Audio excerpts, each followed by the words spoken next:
Okay, so did you swallow? Did you? Or did you spit it out? I swallowed the worm. And it was done. Interesting to know. Interesting to note. I'm impressed that you swallowed. I really am. Very Script. Welcome everybody. How's everybody? I've been prepping this show tonight for 2 hours. How are we doing, everybody? Webcam's a bit weird tonight. Anyway, hope everyone's well. We've got a big show tonight. Music's too loud. We've got a big show tonight. My angle's not quite right either. Anyway, welcome everybody. I'm going to get off camera and play some clips. We've got some new music. It's Friday night. It is EKoM Friday. It's the 21st of June, no less. And we have blue sky today. How about that? Let's get into it. We've got a really good show tonight, guys. Okay, turn it up. Music. All the music tonight in this show is by High Contrast. Link is in the description. You're gonna need a bigger boat. Gouge his eyes! Con los terroristas.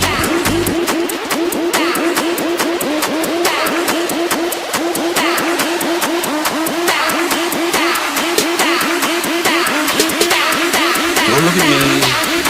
Probably someone in my office.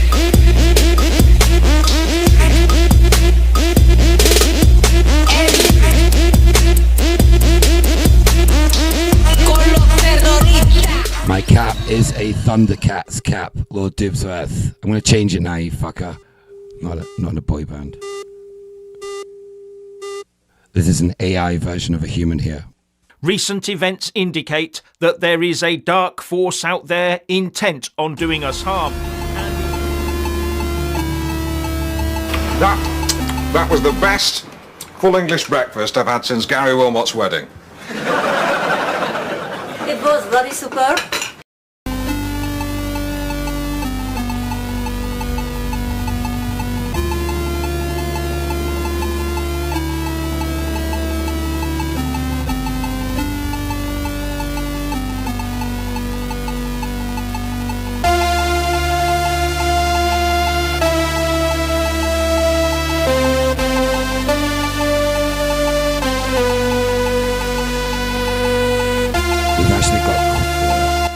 Quite a long show tonight. Okay, we've got an interview with the devil, no less. No, it's with the Demonologist.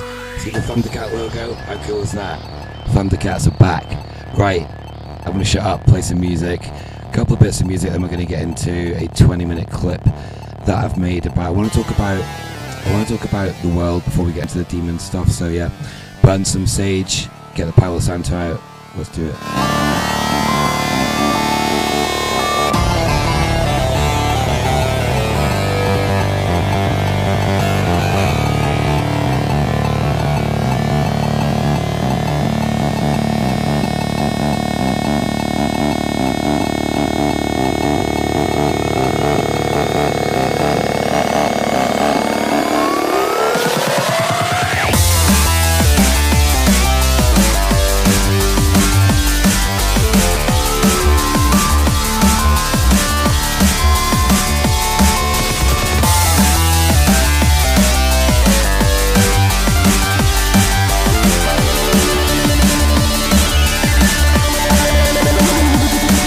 Welcome MK, welcome Lee Charles, welcome Jane, welcome Lord Dibsworth, the regular.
stream might be skipping a little bit. I don't know why. I'm not quite getting the bit rate, but we should be good.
Stream's looking a bit weird. I'm not sure what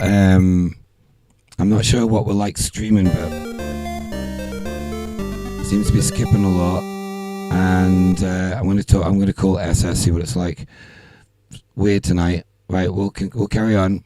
Gouge his eyes! Yes, gouge his fucking eyes. That's right.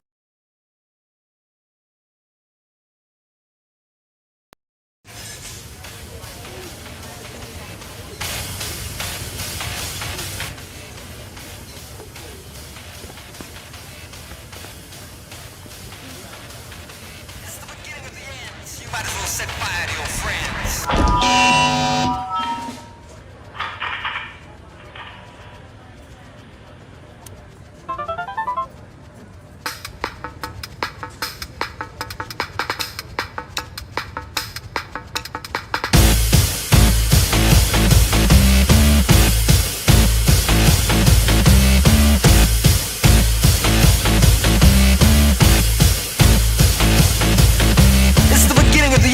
You might as well set fire to your friends.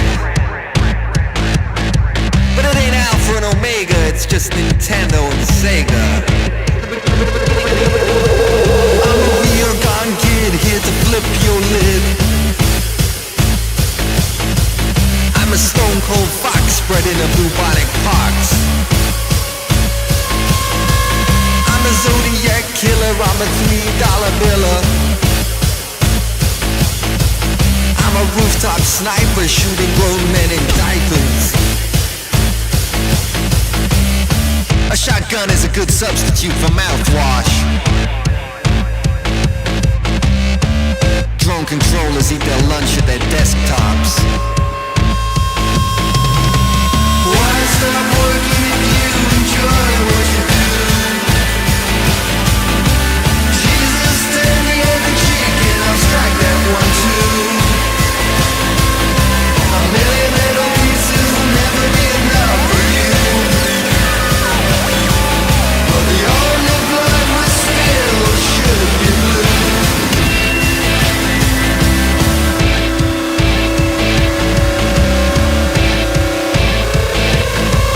I'm an American nightmare hiding in a Mexican salad bar. Last night I dreamt I went to Woodstock, but I only saw Shannon. Your daddy is a traitor, and your mama has dirt in her hair. You best get to where you're going, or else you'll never get there. You best get to where you're going, or else you'll never. Right, I'm not sure what's going on with the stream tonight, guys. The viewers are all crazy. Welcome Sixers, welcome David Bruce. We are still streaming. I don't know what's going on though. We've had a few weird. Seems to be settling down now a little bit, so I'll crack on.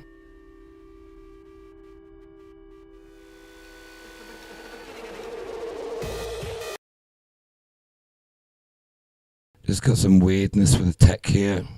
A load of shit here. Well, as always, put the music on for a minute.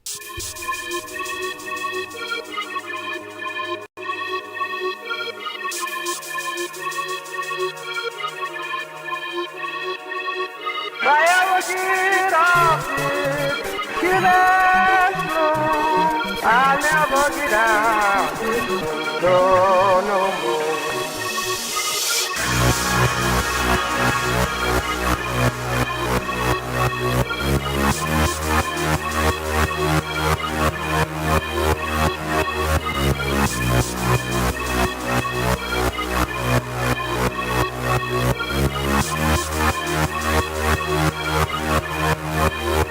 know the joys of this platform. Honestly, I don't know what's going on, guys. Some people are saying the stream stopped. If it carries on, I'm going to go out to the beach.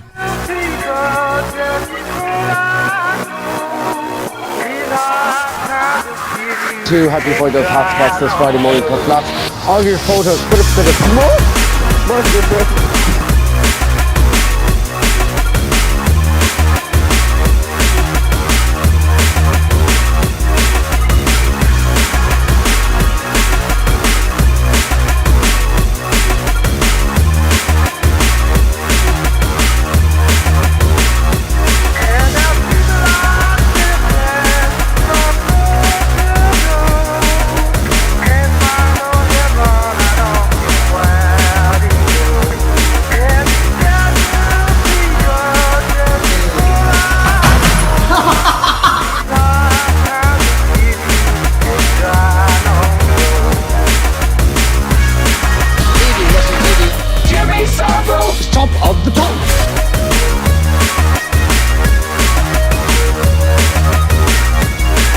Stream should be back to normal now. Hopefully we're back to normal. It's Friday night, it's EKoM Friday.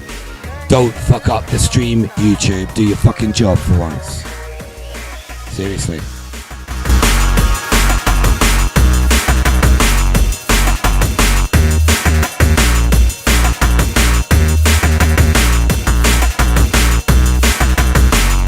There's two keys to success in the drum and bass business.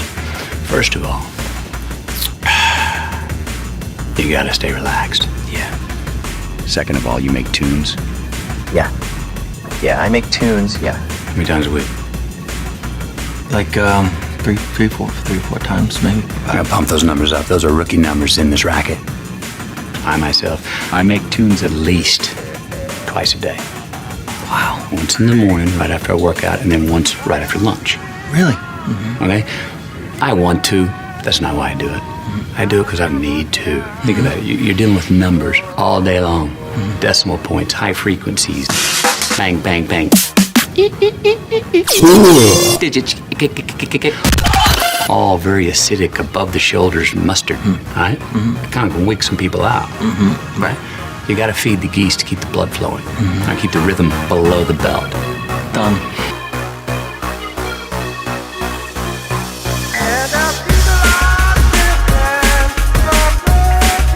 Welcome, Sheep Farm in the house. How you doing? MK, welcome also. MK, get in touch with Kirsty because I want to add you to this private group I've created. ZYX, welcome also. Any of my close friends, get in touch with me because I've created a really, really good group, a really good communitarian group. It's very good. So October is my favourite month in the garden. You can see we've got the autumn sun and this beautiful shivery cobweb in the morning. And excuse me? Yes? Who's that person in my garden? Who are you? I'm the government chief whip. It's the government chief whip in my garden. Did anyone give you permission? No, I thought I'd ramble. Well, I think while the chief whip is here, we might have to ask him a searching question, don't you? Tell me your favourite scene, Mr. Gove, from Game of Thrones.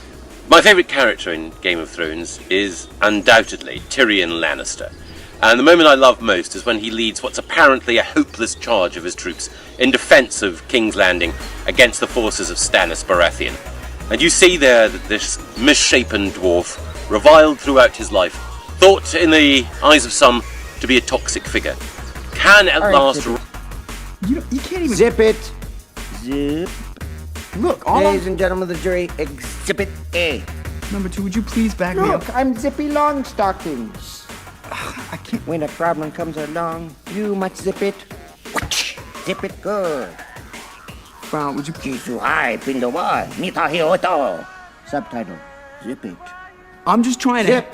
Would you like to have the suckle of my zipper? I want you... Stop. This is... Oh, you know what? You're like a child. Talking... If you just... Right, let's get into it. Okay, Mount Kailash. We're going to talk about Mount Kailash. We're going to be talking about angels, demons, all this stuff, all this metaphysical stuff. Not one for me to welcome. Yeah, let's get into it. It's very interesting. You're going to need a bigger boat.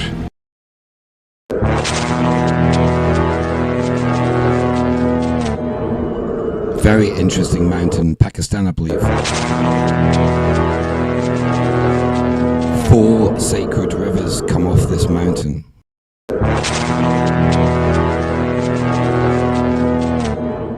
Even though airplanes cruise at altitudes above 30,000 feet, they typically avoid... There's a couple of little videos about Tibet and Ethiopia, about churches over holes in the earth, hence blocking demons from arising from the depths below. 14,000 feet of the Tibetan plateau wouldn't allow for a rapid descent to replenish oxygen supplies for passengers. The Tibetan plateau has few airports, making an emergency landing during unforeseen circumstances very challenging. Additionally, the air currents above the Tibetan plateau are turbulent due to the numerous mountains. This turbulence can increase fuel consumption and make for a bumpy ride.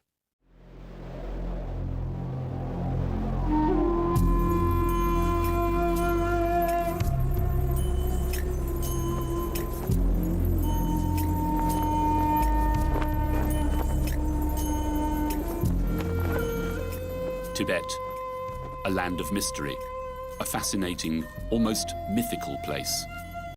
A country of snow and wilderness, inhabited by mountain dwellers, imbued with mysticism. Much better numbers now. Welcome, Rachel. Welcome, Lord Dupleth. I've already welcomed you, and not mainstream welcome also. Good show tonight. Big show. We've got interviews with Jerry Marzinsky Jerry Marzinsky and Nathan Gillies. Very interesting interview with a demonologist coming up. A roof of the world which has only recently become accessible through the most extraordinary of railways, the Beijing-Lhasa line. And, from time to time, news reaches us that the Chinese had to put down an uprising of the people. That, in a nutshell, is what we know about Tibet. But what the world ignores, or feigns to ignore, is that the Chinese colonization of Tibet is the product of a 60-year-old lie, a machination by Mao Zedong and his successors to make the world believe that China's presence has brought 6 million Tibetans happiness, progress, and freedom. Le Tibet, hier et aujourd'hui.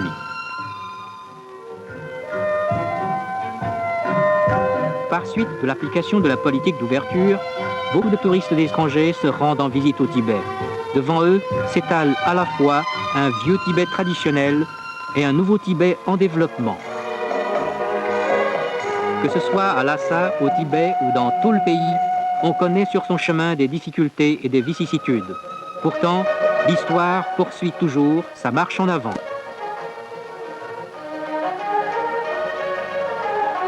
Le Tibet est en marche.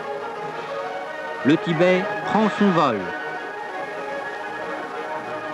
A view of reality, so often repeated that 1 billion Chinese are convinced it's true. Promises of development heard so often that the rest of the world seems prepared to believe it too.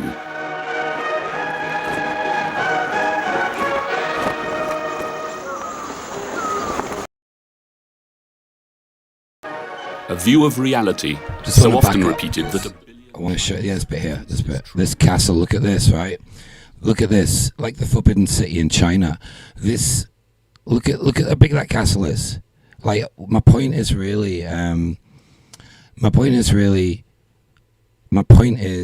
all these places in Mongolia, Tibet, there's so much unexplored terrain, we're not allowed to go there, same as Antarctica, etc., even though Antarctica is a distraction for the North Pole. But yeah, it's very interesting. We'll continue, but it's a bit off topic, but I just wanted to broach the subject. Maybe I'll skip through it actually, because it's quite long and we've got a lot of stuff to go through tonight. I'll skip through it, but this is also a church on a cliff in Ethiopia.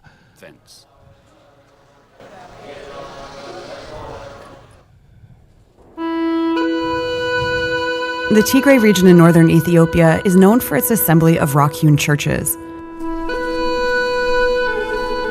Sculpted out of sandstone, the most wondrous of these is Abuna Yamataga.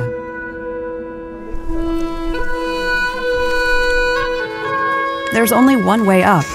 You have to climb this cliff face. Welcome to the world's most perilous church.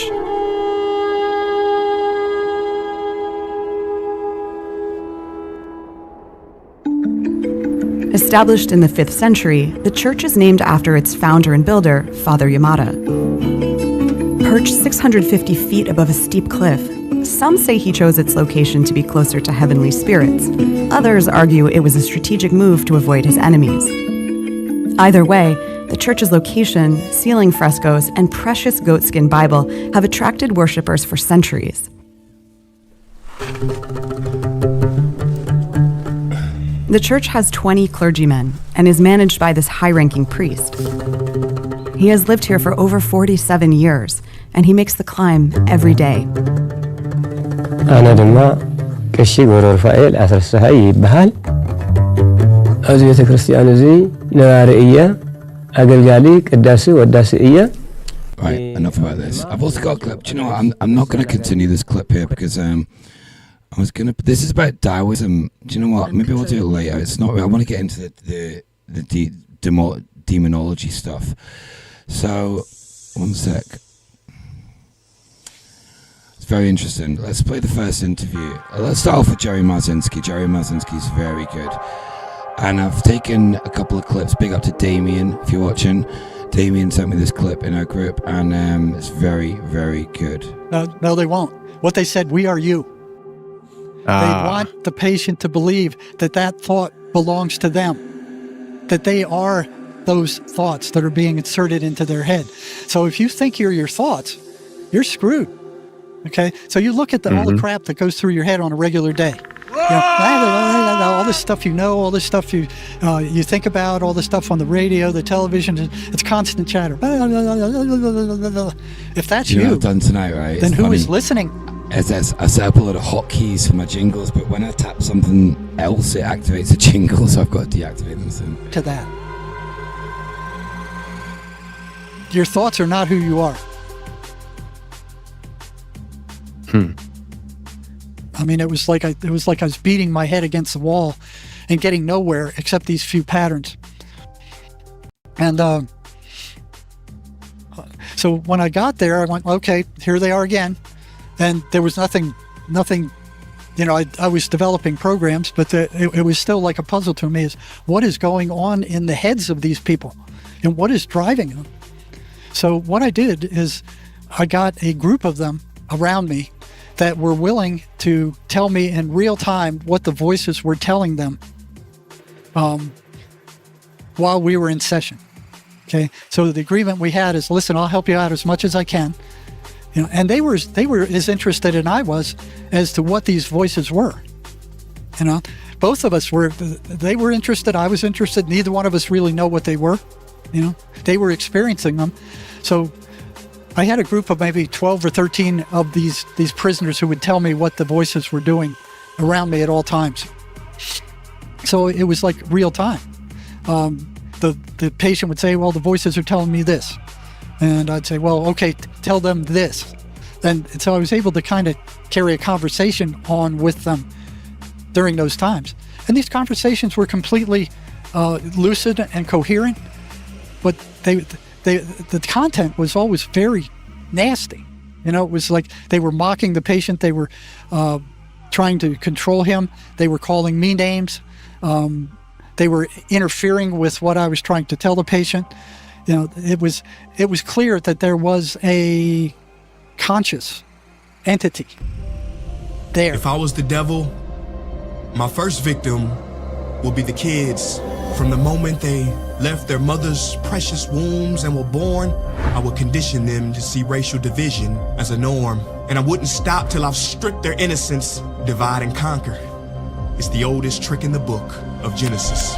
And see, as they grew up, I would continue my infiltration. For 12 years, I would steal their hearts and minds from them and call it education. If I was the devil, my next victim would be women. I'd make old, out-of-touch men control women's bodies and rights. What better way to curse God than to disrespect the very bringers of life?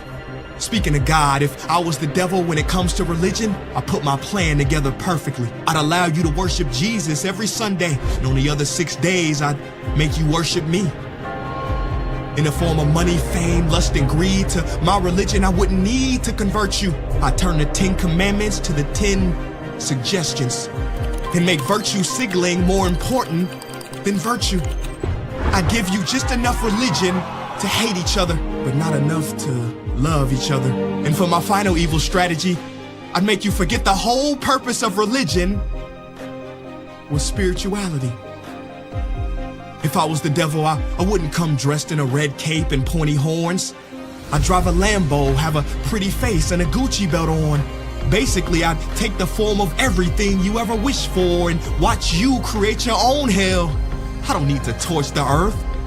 And as far as politicians go, I'd change nothing. They're already doing my dirty work. If I was the devil... I didn't understand its nature. I knew at that time that it was negative. I knew it was anti-religious. And what I noticed next was always 33 this watching. voice or these voices would work to create negative emotion. They would foster and create negative emotion. You know what? It's less than 1% of my viewers. It's actually like 0.7% of my subscribers watch my show on a Friday, apparently. Do give the show a like, guys, please. Okay. And I also noticed before I ever got there at the, when I was working at the state hospital, is every time the voices showed up. Do you know what? I've just clocked something, right? So I've got to stop it again. I've just clocked something. The reason I had tech problems earlier because I put Lou-Cypher as a hashtag on this episode. It happens. This dark energy that inhabits the technology. All this fucking black screen mirror technology. It ain't good. We know it's not good as well. Have time away from your phone. Great recommendation. Attacked the patient, their energy level dropped to almost nothing. The same thing happened in the prison. So 2,000 miles away from Georgia, here's the same patterns appearing in schizophrenics in the prison. Okay? The voices were negative, they were anti-religious, and every time they appeared, the patient was devoid of energy. Their energy level dropped to nothing. Okay? So it was like there was a one-to-one correlation between the voices showing up and their energy level dropping. Okay, so I'm like, you're gonna need a bigger boat. What's with that? You know, it was like, and I would point this out to the patients. They didn't see that correlation. It was strange because a lot of them had been hearing the voices for years. So we're talking maybe tens of thousands of times the voices came and attacked them. And each time they were attacked, their energy level dropped to nothing. And they could sense that, but they couldn't make that link. You know, they couldn't make that correlation. Gouge his eyes! So when I tried to point it up to them, I'd talk to them like, okay, every time the voices come, your energy level, after they leave, your energy level drops to nothing, doesn't it? I go, well, yeah. So, well, what do you think is causing that energy drop? Like, I don't know. I have no idea. You know, I'd say, well, if you stuck your hand in a fire 1,000 times and each time your hand got burned, what would be burning you? They didn't have any trouble with saying, well, it would be the fire. But then you turn that around and you go, well, if the voices came 10,000 times and each time you were drained of energy every time they came, where's your energy going? Or what's affecting it? Well, I don't know. They just couldn't make it. They couldn't make the connection. You know? Some of them did, and that's what they need to know. You know, these things are parasites. Like the satanic electronic Ouija board called a television that they've conned you into thinking is a smart TV that's turning you into a satanized moron. These are energetic parasites. That's right. They're Your feeding big off screen is turning you into a big idiot. These people, they have to turn their emotional state negative before they can take their energy, because it's a very low vibrational energy. These are very low vibrational entities. Okay, so they are parasites. So we're not the top of the food chain. Okay, and the way they attack is they will put the thoughts. See, psychology, psychiatry don't study the mind. They don't study thoughts. They have no idea where thoughts come from. They don't even look at it. They go, well, we can't measure it, we can't study it, we can't talk to it, we can't see it, we can't. So we're just staying out of that area. We'll study behavior instead. They don't realize that behavior comes from thought. The thought comes first and then the behavior. So in order to understand the behavior, you have to understand the thought and where the thoughts are coming from. I had no idea where thoughts were coming from at that point, but I knew they were coming from outside the patient because they would tell me that. Okay, I'm hearing this now. They're telling me this now. When it crossed the line. What it looked like was the brain was a radio receiver for these entities. It had a bunch of different frequencies, and it was stuck on a very low frequency channel. Okay? So they were able to pick up these entities, and so that's what it looked like, and that's I would tell them these things, and they would agree that yeah that's kind of what it's like. So what happened would be in the prison, it would be pattern after pattern after pattern would show up. Okay, so what these patterns were is like if you got a big magnet with a big heavy magnetic field, okay, and you're just sitting it on your desk, you can't see that field, you can't taste it, you can't touch it, you can't feel it, you can't sense it in any way. So for all practical purposes, it doesn't exist unless you know about it. So if you took it into people 200 years ago, showed them this magnet, they wouldn't know what it was. It's only after you put a piece of metal in there and it gets stuck to it, then you can see that there's something operating there. Okay, so with a magnet, if you get a bottle of iron filings and you put it on the magnetic field, now you can see the shape of the magnetic field. Okay, now it appears. Otherwise, it's not perceivable. Now these patterns are the same thing. These entities are energetic. They're energy. There is no time. There is no space. There is no matter where they exist. They can go through things. They can go into your mind. They can put thoughts into your mind. And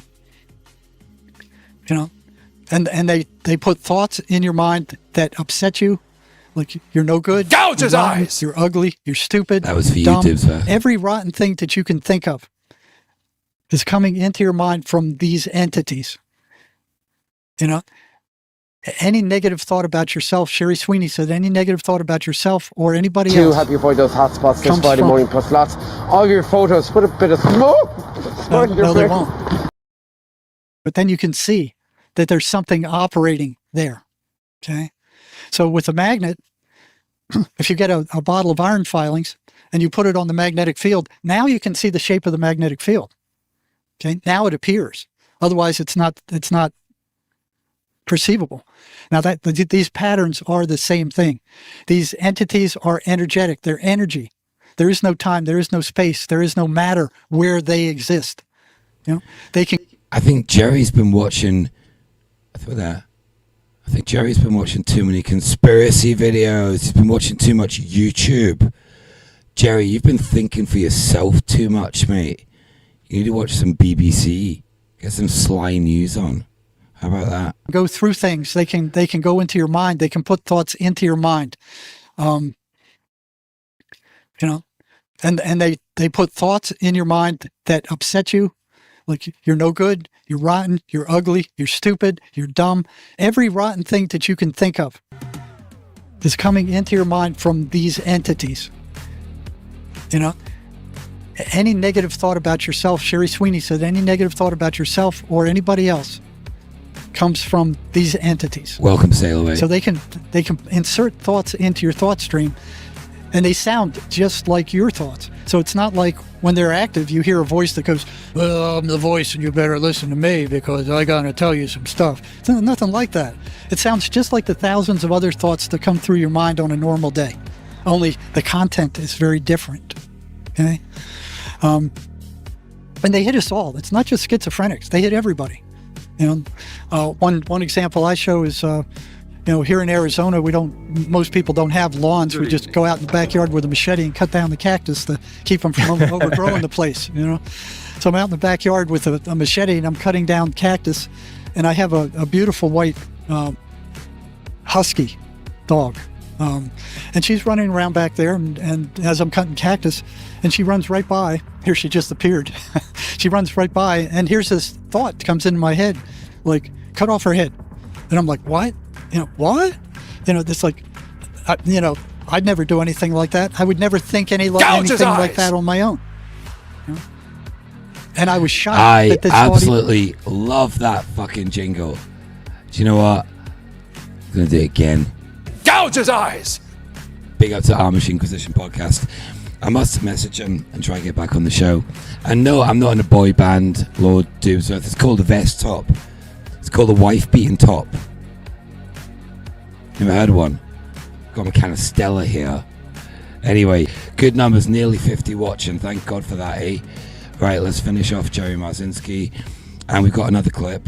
Yeah, good show tonight. Let's continue. Even came into my head, and it upset me. That's how they operate. Everybody has those kinds of thoughts. You might be driving down the highway and you go, I wonder what would happen if I turned into the traffic. Or I wonder what would happen if you're standing on the edge of a bridge and you jump off the bridge. Yeah. I had a very, a very good preacher said he was standing on the edge of the Grand Canyon and he had a thought jump into his head, jump.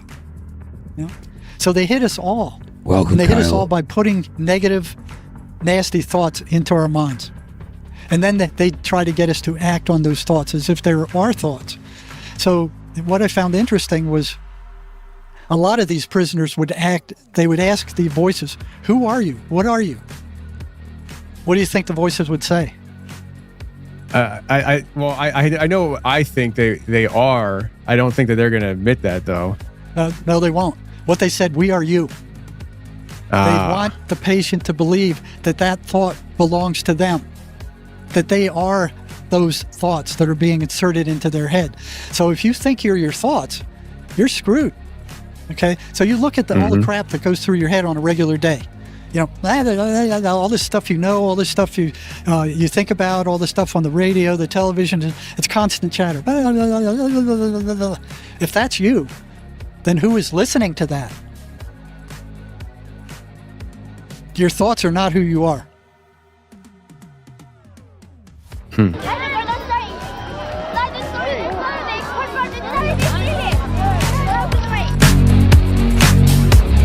a fleeting heartbeat of time, humanity's own creation sparked a nuclear inferno, turning our vibrant Earth into a solemn testament of our own folly. The world as we knew, it was engulfed in nuclear fire, marking the end of an era. The sole survivor clung to a vision, a blueprint for forging a new future from the ashes of the old. As the dust settles on a world forever changed, a new generation of beings emerges. After 4 billion years of relentless evolution, Earth finally witnessed the dawn of its first cyborg society. The reason I'm showing this video is because this is where they are taking society. So I'll talk for a minute because down here I've got a photo. Where is it? DARPA and this one here. Yeah, this one here. What they're doing in the curriculum, what they're doing in schools, indoctrination centers, like this photo here. I mean, this typifies what they're trying to do. Children, robots, they put so much propaganda. Oh, sorry, the music was too loud.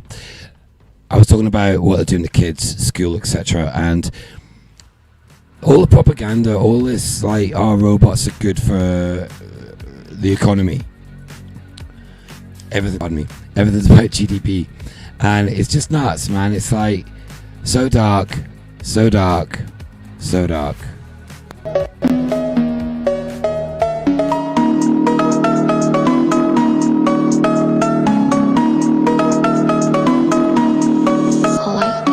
Gouge his eyes!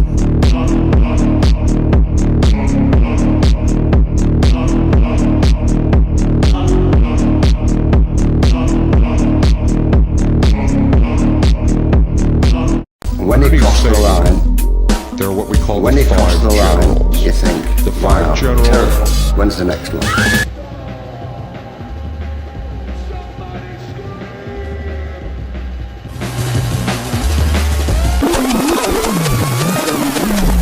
I want to hear some real fucking loud noise. This is class. Ta-da. Ready? 1, 2, 3. Ugh. Knife! Yo! It's Friday night. It's EKoM Friday. Turn up. We're gonna have a good show tonight. We're gonna have an upbeat show. I'm gonna go get some beers in a minute and have a drink as well. Turn up. We've got some good music tonight.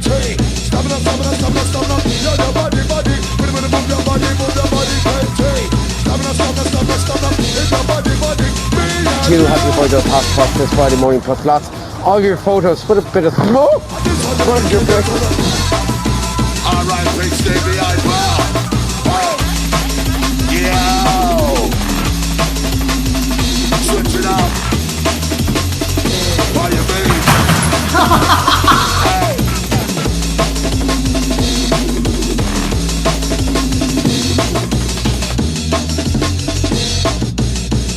Astro! Switch! Whistle massive on my side.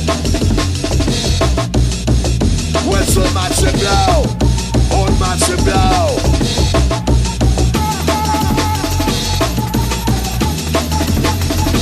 You're gonna need a bigger boat. Somebody make some noise! Oh my days!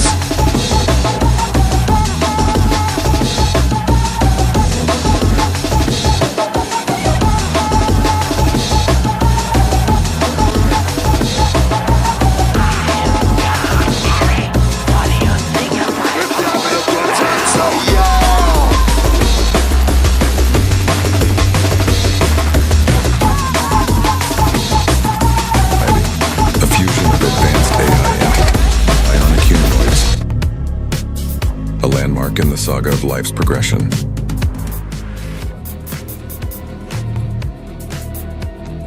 Influenced by the intellect of their creators, they faced a decisive moment to preserve humanity by fostering a new generation, echoing an ancient tale. Welcome, Laura. Good to see you. Humanoid intimacy unfolded.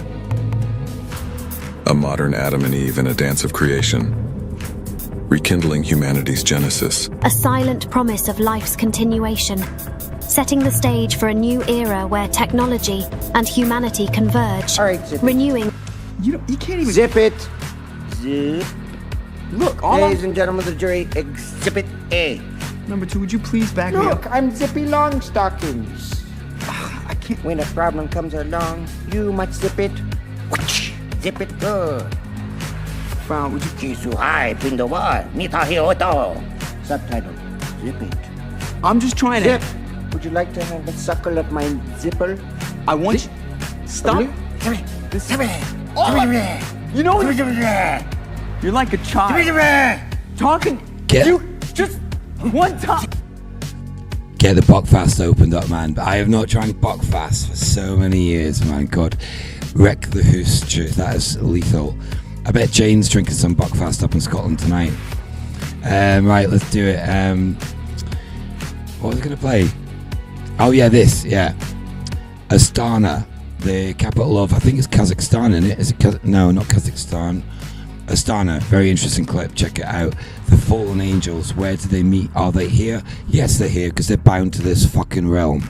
So deal with it. Burn some sage. You think if I could take you to a place where the 200 fallen angels built a boardroom for them to all meet, it would have to be at the top of a finished pyramid, at the end of a pointed sword, with a phoenix right there into the front yard. And if you clicked inside of it, it would have a round table where they could all meet together, all 200 of them. And if you go right inside the Palace of Peace and Reconciliation, I'm going to show you their boardroom. All 200 delegates meet right here in the top of this finished pyramid. It's one of the only finished pyramids I've ever seen in my life. And if you click on that little mark right there, it's going to take us down inside that hole. And that's what's underneath the Palace of the Peace. Dubsworth, oi, Dubsworth. We do not condone disco biscuits. Not unless it's the weekend. Reconciliation, where the 200 fallen angels meet. That sun shines right through the middle of that table that holds 200 people, and it goes all the way down to the middle of the floor in the basement, which is the amphitheater, and that's where all the people can meet. It says 200 seats for the world's religious meetings. Chapter 3 in Enoch 1 tells you that there were 200 fallen angels that descended in that No, it's day. funny. And The guy says it in a minute, but it spells Satan, Astana, like Santa, Astana, Satan, all the same word. right there, it tells you the names of those people, and they were the leaders of 10. I've never heard of anybody even mention this place or a Christian telling me that they went there. Okay, click on the U.S. Embassy in Astana and then zoom down right down the street and you'll see that portal right there. I thought this was super weird, but there's no pictures of it. So if you go across the street and click on that little blue dot right across the river, and then roll that thing around right there, and you're going to see this. It's like a portal to me.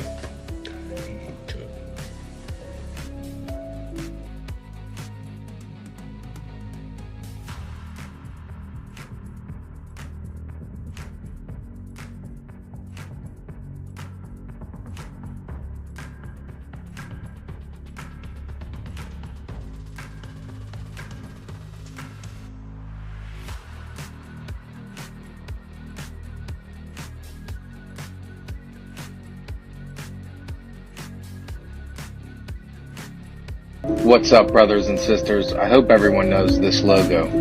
Did you know that there was a hitting meeting? Don't you hate that TikTok music that, right, let me turn this down a minute. Right, I two gripes actually, right? This TikTok music in the background is fucking annoying. And please, people, right? People, right?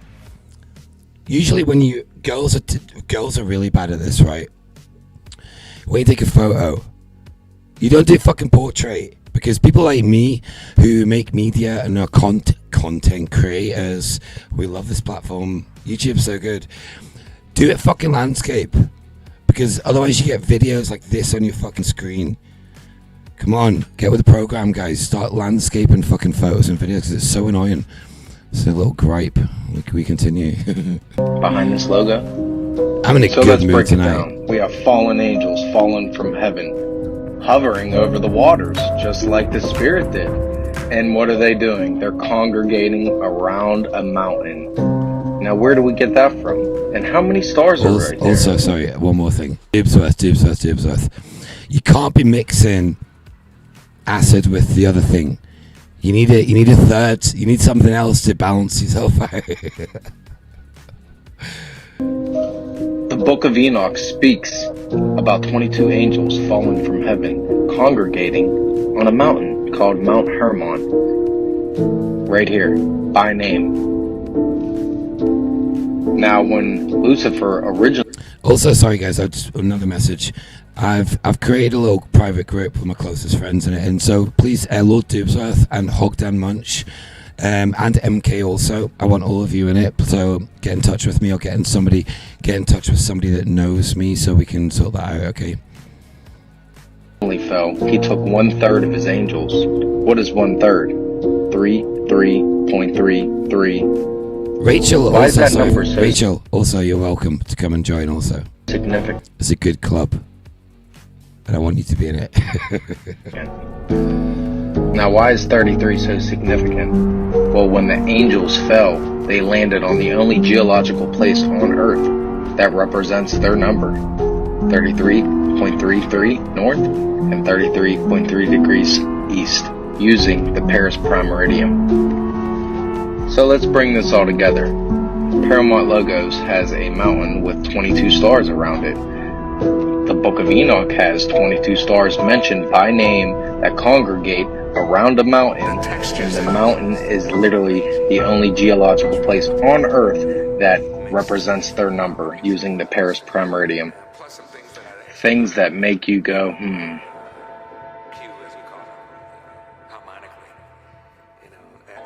Why would you do me like that? I wasn't thinking. I was drunk. Big up to Kirsty as well. This song is for you, Kirsty. Very good song. Utah Jazz, Quincy, Faraside, vocal D&B remix. Turn it up. It's EKoM fucking Friday.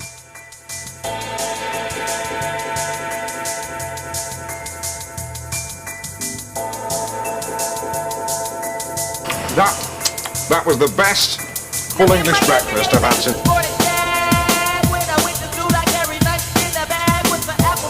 Gouge his eyes!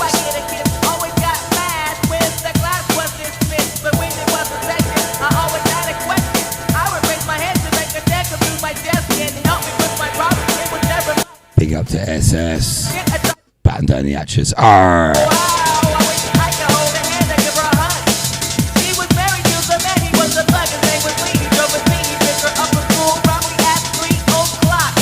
Welcome, Caroline Elliott. Also good to see you. Welcome, Sail Away. Welcome, David Bruce. Yeah.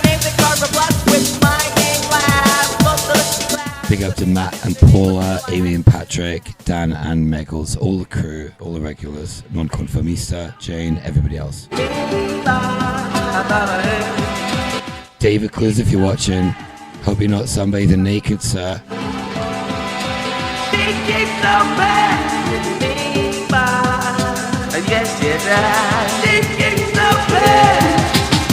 When I drink my fairy tales, I think of me and Shelly. She keeps my type of hype, but I can't stand with brother Shelby. Now I think quit chasing and look for something better, but the smile that he shows makes me a go-getter. I have been going and calling, asking if I could get with her. I just played love by ear and hope she gets the picture. I'm shooting for her heart, got my finger on the trigger. She can be my broad, and I can be a nigga, but all I can do is stay out. Like a kid we used to get when we played Truth Today. Now she's more sophisticated, highly educated, not at all overrated. I think I need a prayer to get in a book, and it looks rather dry. I guess a twinkle in her eye is just a twinkle in her eye. Although she's great stepping, I'll try and stop the stride, cause I won't have no more of this after she buys. And I must voice my opinion, every freaking is getting happy. Run like a chicken, make my tail like a dog. She was kind of like a dog, and I was like a fan. Dude, she looked good, downside she had a man, he was a Rudy too. I naked food, she told me to your little birdie's gonna fly the coop. She was a flake like corn, and I was born not to understand, but in the past I have to be a better man.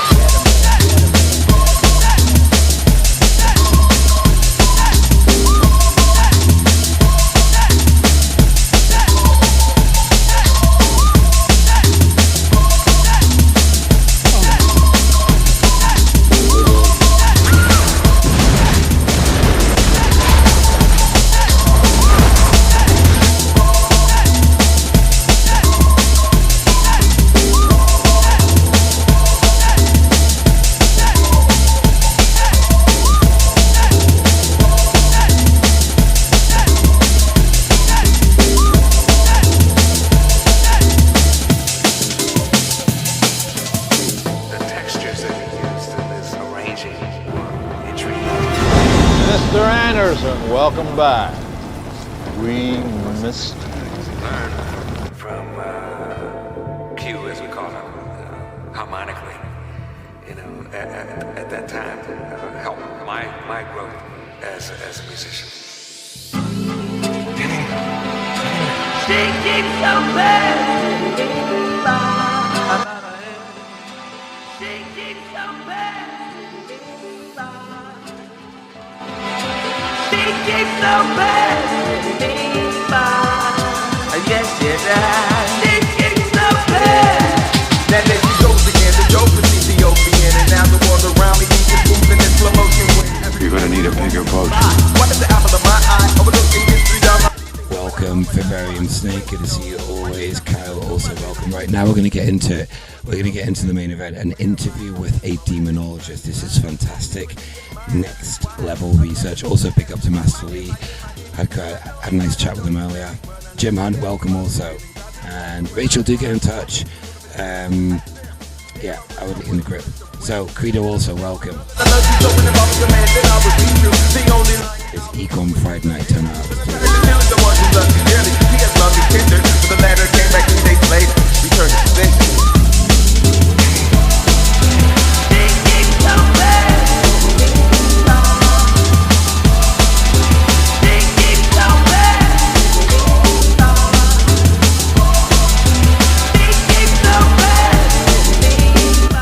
Alright, hello everyone. Welcome once again to the New Now. I'm delighted to have a first-time guest on, Nathaniel Gillies, demon hunter, expert in... Guys, you are in for a treat. Honestly, this is... I watched this... who sent it over? Oh, it's on Wim's channel.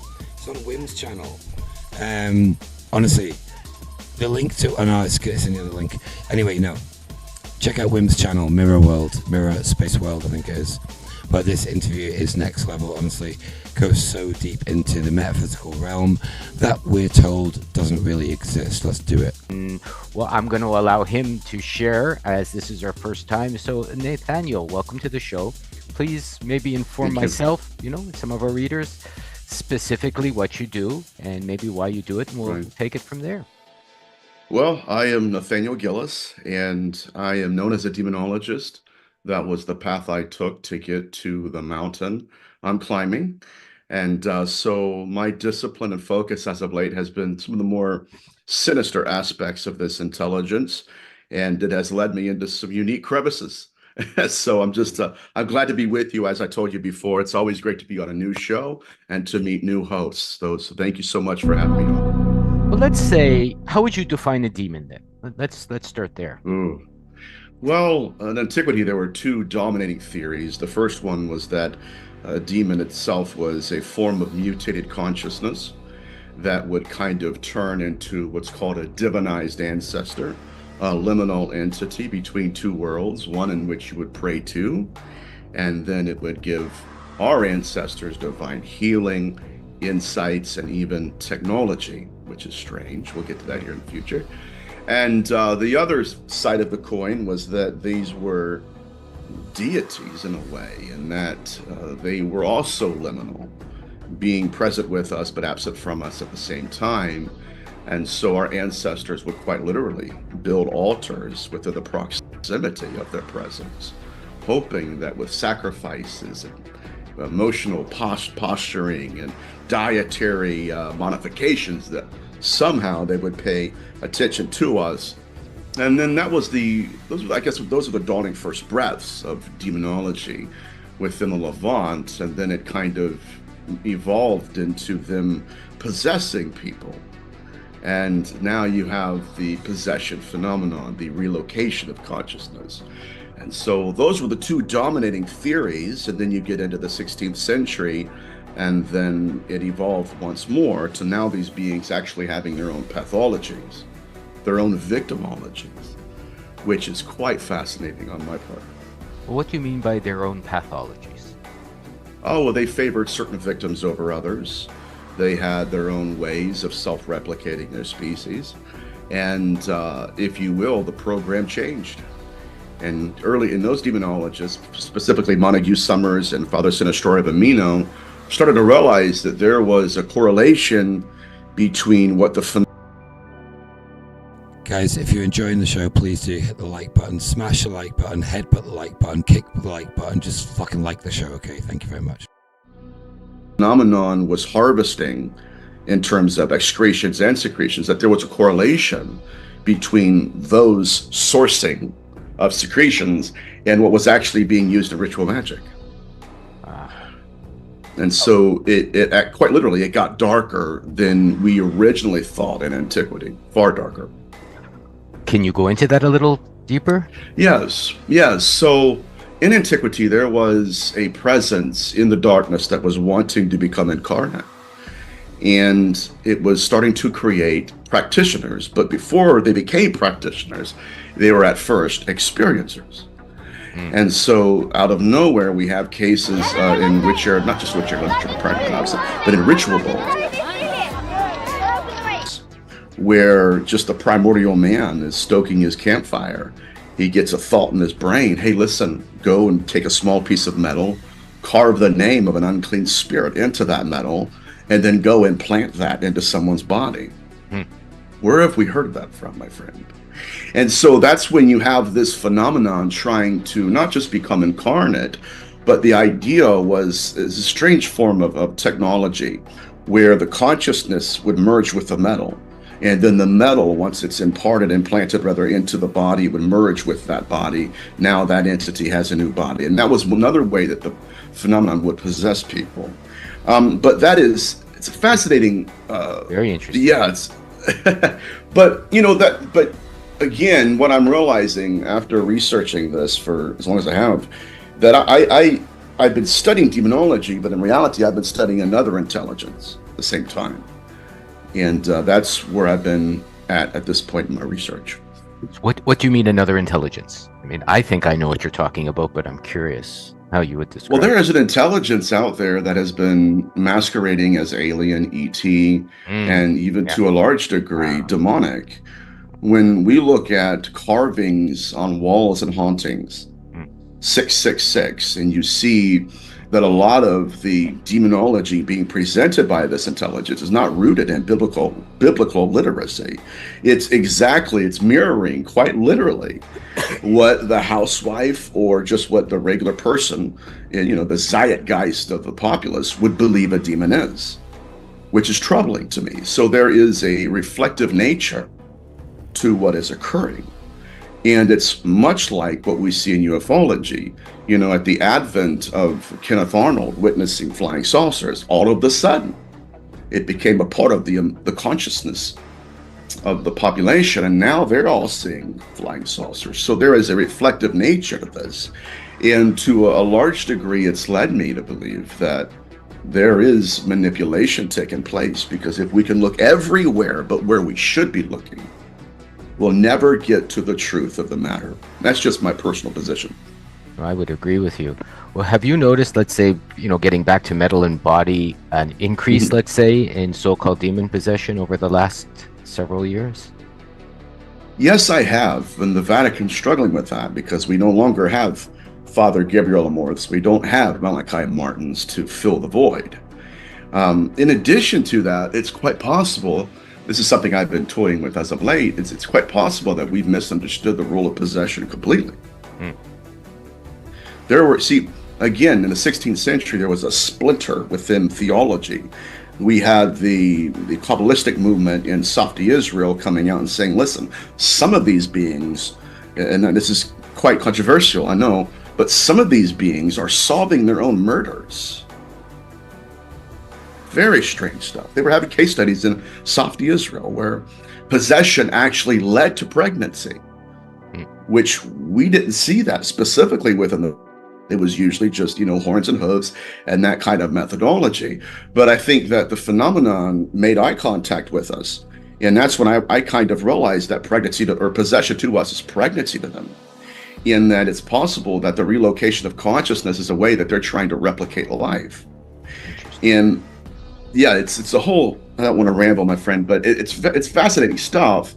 But it's only until you get through the sedimentary nature of what we've heard here in the West that we start asking questions, right? Why are they carving symbols under people's eyelids?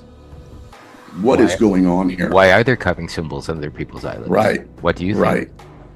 There is you mean the whole black eye phenomenon with all the stars I've seen supposedly? I've seen that. I don't know if that's related to this or not. Literally underneath the eyelids. Right. Let me say it like this. I had a case study of a remote viewer. I was working with his son. And this will kind of put everything into perspective as to where we are as a species. And this remote viewer was going in and out of his body. He was essentially going into like an abduction experience. He was in this metallic room, and his guides, quote guides, were lining up. They were flanking him on the right and left, and they appeared to be his guides. Oh, sure, everything was going according to plan until he realized, I've been hoodwinked. They've hijacked this experience. And when they realized that this was not going to work out, next thing he knows, he's back into his body. Now, I've spoken to his son. I have photographic evidence of this. When his father came downstairs from that session, he was inconsolable, could not speak, and all he could do was cry. He had a massive heart attack. When they got him to the hospital, they began to see burning manifestations on his chest. And subdermal scarification began to manifest underneath the skin to the surface, and they were amulets, just like we've seen in the occult. Very scary stuff that transcends what we think we know about the occult and the darkness. And these amulets were nothing like what we've seen. One of them was an Egyptian hieroglyph that arched its way across this man's chest. And so I talked to a lot of people, and so I know someone who's connected to a lot of practitioners in every known major mystery school. Here you go. What can you see? Nothing. So it seems that whatever they're operating in, it is deeper, darker, and they're playing by different rules than we even know exist. You mean no one could decipher that particular hieroglyph? No. And the way they structured them, this is what's most fascinating to me. One of them was the Star of David, if you will. The other one was the cross, and then there was the Egyptian hieroglyph. Now, within demonology, that is controversial because you would never see a Catholic priest employing the Star of David, whole completely different tradition. Vice versa, you certainly wouldn't see a rabbi employing the cross for the same reasons. Now, both of those combined would have never used an Egyptian hieroglyph to war against this darkness. And yet whatever they're doing on that side of the veil, it's exactly that. And it's possible, my friend, that the compartmentalization, not just of the phenomenon, but when this tradition goes to war with that tradition and all of us are separated, it's possible that that is by design. I'm just throwing this out there. I'm saying because they're using something completely different. By you mean the demons? Yes, whatever they are, right. So what scares me even more is that the reason our practitioners, not you and I obviously, but those that exist in this world, the reason they're using amulets is to pull influence from that dimension to this one. But if they're using amulets that we don't know of or ignorant of against us, it's almost like there's another dimension in that was some form of demonic or alien math. And I know I'm just toying with phrases here. This is why I've been lecturing this whole time about, okay, they're playing by different rules because they're playing a different game. What game is that, do you think? Well, I am a proponent, and some of my colleagues are as well, that we're dealing with a singular intelligence. Not that it's God, or it's just God, or that it's just the devil. But in terms of the darkness we're fighting, it does appear, yes, it is a singular intelligence that has been incarnating throughout history.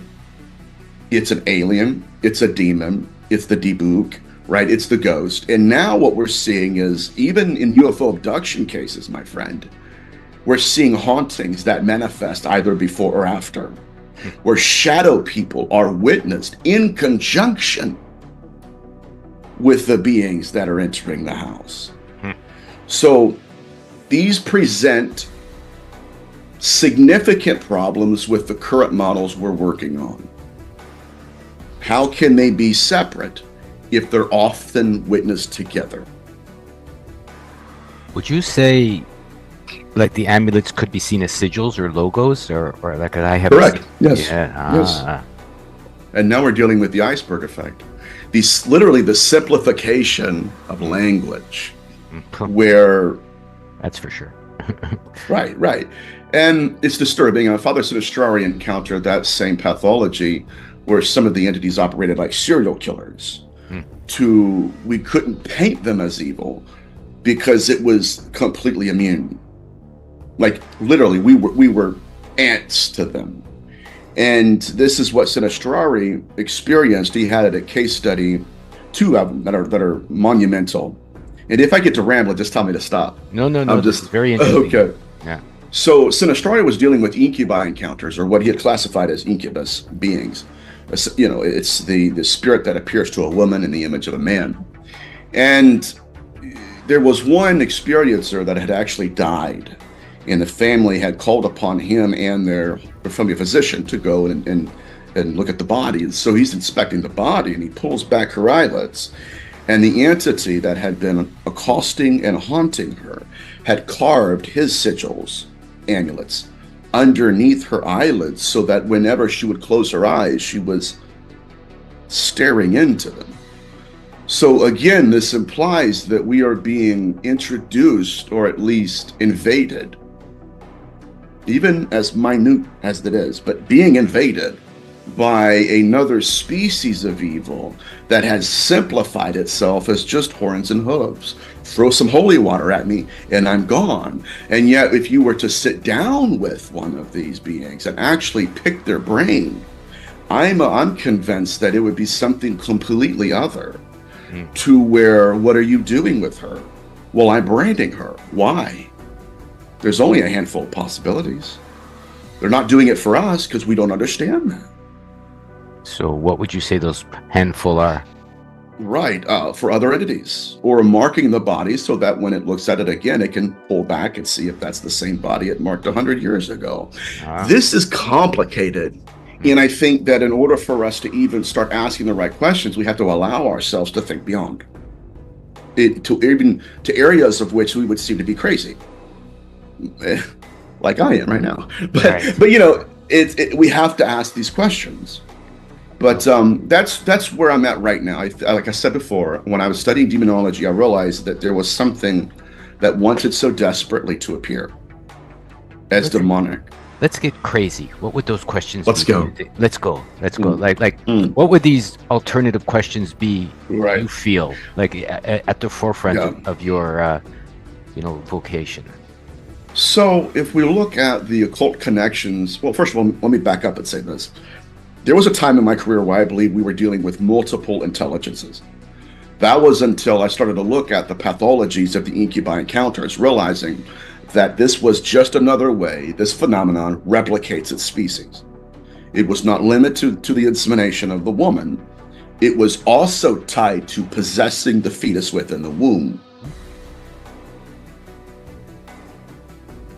Uh-oh, you froze, brother. No, I'm just considering that. I think I'm still here, possessing the fetus in the womb. So it hit me for a second, yeah. Oh, yeah. So this is the idea of the missing fetus syndrome we see now in modernity, in that newest incarnation of ufology. Now, again, like I said before, the 16th century demonology took a kind of a wild right turn, because up to that point, we had separated, the hybrid from the incubus. And we could not put those together. And so what started occurring in Softy Israel was that you had a being that manifested two women in the images of lovers and husbands. Check. That's the incubi. And then it would actually possess the woman, to where now she goes to her priest or her rabbi, and they're interrogating the spirit. The spirit's, causing all kind of ruckus. And then, they weren't able to exorcise it. Come see us again in a week.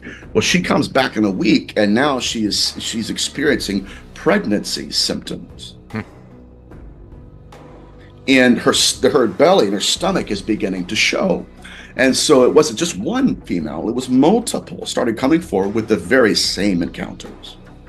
Now they begin to perform the Lavouche method, which is 2 fingers on the wrist, and they feel 2 heartbeats, 2 pulses even, in the same body. Now they started asking the most profound question I've heard either in any field of this research, and that was, are these women pregnant by the entities they encountered, or are they pregnant with them? I don't know what them. Interesting. Yes, and their hypothesis, I should say, their theory at that point, was that the fetus itself was the host and not the female. And when the phenomenon took the consciousness out of the woman, the fetus was gone as well. And that, I believe, is what we're considering to be the missing fetus syndrome right now in ufology. We didn't know that because we thought they were completely opposite phenomena. Would you, something that just hit me, be inclined to reevaluate what Adam and Eve means in relation to this at the time, the fall? Sounds very similar to me. Well, immaculate inception. And it's almost like, and I'm not saying this to be in a literal way, but it's almost like we're in a game and there are beings trying to incarnate in the game. And whereas in times past, and I know this is a fact, that they would lean in and out of archetypes, where if this is what you believe, if we were in Europe, we are the Fae. And so the phenomenon would say, that's cool, I'm going to lean into that. And the reason is, if it can mask itself, mask its true source, mask its true identity, we'll never know how to approach it. We'll never know how to fight it, and more importantly, we'll never understand its origin. And now, what, in my opinion, what we're seeing is that the phenomenon is desired to design and create its own character now in the program. It's realized that we've seen through the masks. We can now vet. If it's Dear Aunt Edna, it'll act like Dear Aunt Edna. But if it zigs when Dear Aunt Edna would zag, and we see, okay, that was just you leading us along, it realized that. And in a way, this intelligence updated, and it created its own character, one in which we cannot vet. And that is the ET. Ah, that makes sense. I mean, it gives a whole new origin to religion and the dark side of what's gone on in the unloving aspects of, you know, all of the religions that are supposed to be loving, but, you know, in practice are not. Right. Poisoning the well to where there's blood in the water. And that, to a major degree, that's what we've seen. And more importantly, now it's like, okay, yes, we know what we've wanted from them in times past, right? Specifically within, you know, ritual magic. We're going to build altars within the proximity of the phenomenon in Syria and the Middle East, and underneath the cosmology of stars, perform rituals that are not ours, by the way. We didn't give them. It's theirs. And so we inherit them. Yes. Yes, that's most interesting as well. And right. And so what do they favor? And I think that's where I'm at this point. We've had enough of, okay, give us technology. What are they wanting from us? Because at the end of the day, that's what's going to be required. What do you mean by required? Well, right now, okay, if we look at the latest evolution of this intelligence, it would be merging ritual magic with scientific discovery. Yeah. Right. We're looking at Jack Parsons, Aleister Crowley, Albert Bender, George Hunt Williamson, the very first contactees, if you will, who were taking ritual magic, ceremonial magic, and incorporating that in order to, you know, encounter the phenomenon. And in doing so, they were given exactly what our ancestors were: technological advances. What do you mean? Carving names and letters into amulets, pieces of metal, putting them in bodies. That was not inherent to the practitioner. It's alien to the technology of that time. Matter of fact, it's still to this day. And yet the phenomenon knew. This is the construct. It's our loading program. We can load anything from clothing to equipment, weapons, training simulations, anything we need. Right now, we're inside a computer program? Is it really so hard to believe? Technology. And that is exactly what our government is suggesting today. That in the New Mexico desert, right? The gifting field. Are you familiar with this? No, what is the gifting? Okay. The gifting field is allegedly where Tim Taylor, who's one of our leading scientists, is going out to a New Mexico desert, building altars underneath the cosmology of stars, going through ceremonial magic and just even rituals, if you will, in order to be given a gift of technology. Guess what? It's gonna blow your mind. A small piece of metal. Where does that put us at? How small? Depends. Sometimes small, sometimes small. I mean, I've seen pieces of metal that they published about that big and had different carvings and stuff into it. But what blows my mind is we have convinced ourselves that this is a modern intelligence. And at least the evidence I've collected through the years, it suggests that if our model of the phenomenon is wrong, which, you know, meaning it's strictly spiritual or it's strictly material, it's both. But if our model of the phenomenon is wrong, then our timeline for disclosure might also be wrong, which could mean that disclosure could have happened, the emergence of the first altars. I mean, it could have something to do with the enforced zingers. They've encouraged everyone to get into their bodies over the last 4 years. There we go. Yeah. Yes, I agree, my friend. But again, we're just now wanting to ask these questions because for the last 50 years, the paranormal field has compartmentalized it and have separated this. And the reason I believe they've done that is because the phenomenon wants us to. It's not just covering its bases, it's covering its faces. I mean, I've heard that even TV was supposedly originally invented to chat with the other side. Welcome, Thong Man is in the house. Welcome, Black Sheep Researcher. Welcome, Paul. Good to see you, bro. Good to see you. Good to speak. So. I've heard that as well. Yeah. I just saw a comment earlier, I think, Karam above. Somebody said, this guy's an old fart or something like that. I was speaking to Wim a few days ago, and he said this old guy he's talking to was doing this when we were in fucking nappies. So I think we all need to have a bit of respect for the older people in this movement as well. It's fascinating because it's almost like we're entering a new era of research. Like I said, it's not an accident that during some abductions there are preceded by hauntings, shadow figures. And if this is a singular intelligence, and if we start realizing this is, okay, they're all the same, then now it's almost like we're making eye contact with something that's been trying to hide. Good point. Now we have the bloody footprints in the snow. Now we know there are behavioral patterns that no matter what incarnation it's in, it does the same. It wants the same. That's going to be a powerful movement here in the future. And what do we do with this movement, do you think? Well, it's going to destroy models, but it goes deeper than that. Within a lot of people, there has created a symbiotic relationship. And what that means is, during each and every incarnation, that incarnation comes with worldviews. I would agree, yeah. That have connections ontologically to the afterlife, to what we're doing here, what I believe is. And all of that. I was in the United Kingdom lecturing, and I was just talking to people. There was one individual that walked up to me, and he's talking to other people that were presenting alongside of me. And we get to talking, and my friend Paul St. Clair is looking at him. He goes, "Okay, this could be interesting." So the guy's thinking, that I'm a ufologist or something. He's not really familiar with me and my research. So he starts asking me questions, the usual questions, And I said, "Well, why are we seeing aliens during seances? What's going on there?"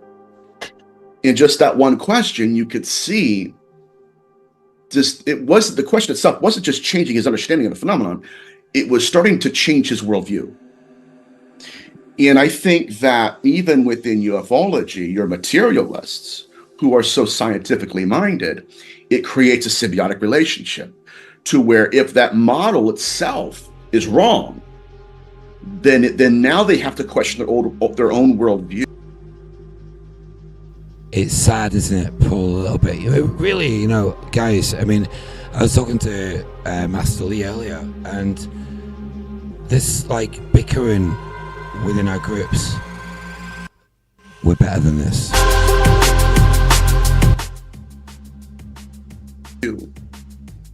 And that is difficult.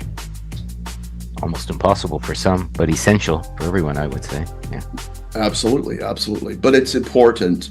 And but there are gatekeepers right now in the field that do not want us to see it as a singular intelligence. They want incubi to be different than the abduction encounters. They want the hybrids we know of in antiquity to be different than what we know right now. And that's just not the case. But it's getting interesting out there. Would you say these gatekeepers are infected, so to speak, or just stupid? Very good point. When it crossed the line, you think, wow, terrible. When's the next one? I think it's a combination.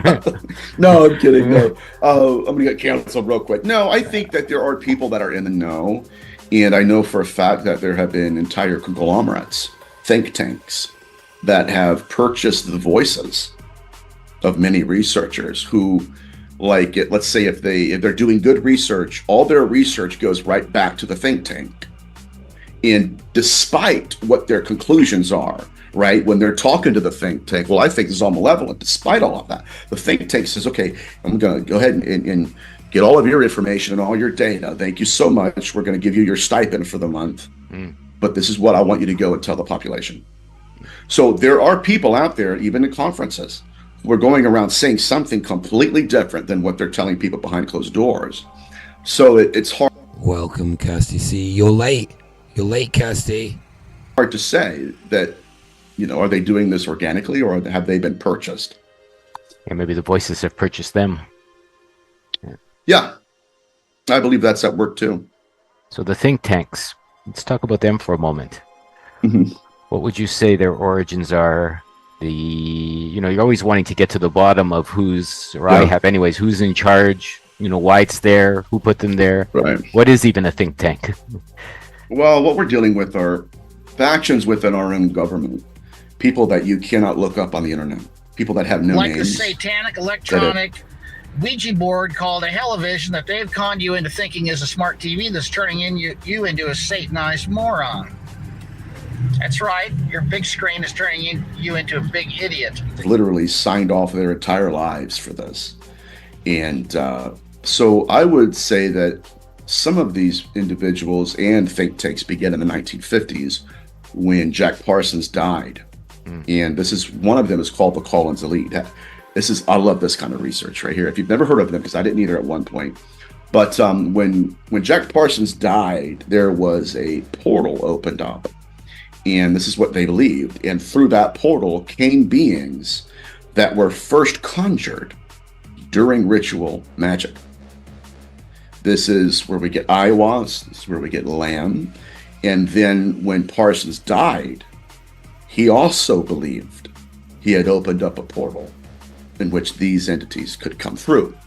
So at the emergence of that technology, if you will, because what Parsons was doing was he was accessing intelligences and then incorporating the knowledge he was getting from them into his rocket program. And so when he died, our government said there's something wrong with our model. What is he doing incorporating that kind of information into science? Right. It's weird. And so they created what's called the Collins Elite in around 1952. And these were a conglomerate of physicists from the Department of Defense. But they were studying the various intersectionalities between the occult and technology. And that is one of the think tanks that are still existing today underneath a different banner. I mean, maybe science is just another name for demons, would be my guess at this point. Science, I was talking to Master Lee earlier about this. Science is Satanism. Simulation theory is Luciferianism. I was talking to Master Lee about it. I had quite an interesting chat with him earlier. And I've got a lot of respect for Lee. He's a very knowledgeable guy. And yeah, very interesting guy. Very deep. Rudolf Steiner, very eclectic knowledge. Paul, what are you doing opening portals? Did you chuck your fucking thong down a portal, Paul? Don't chuck them down the portals, mate. Someone will pick it up and smell it.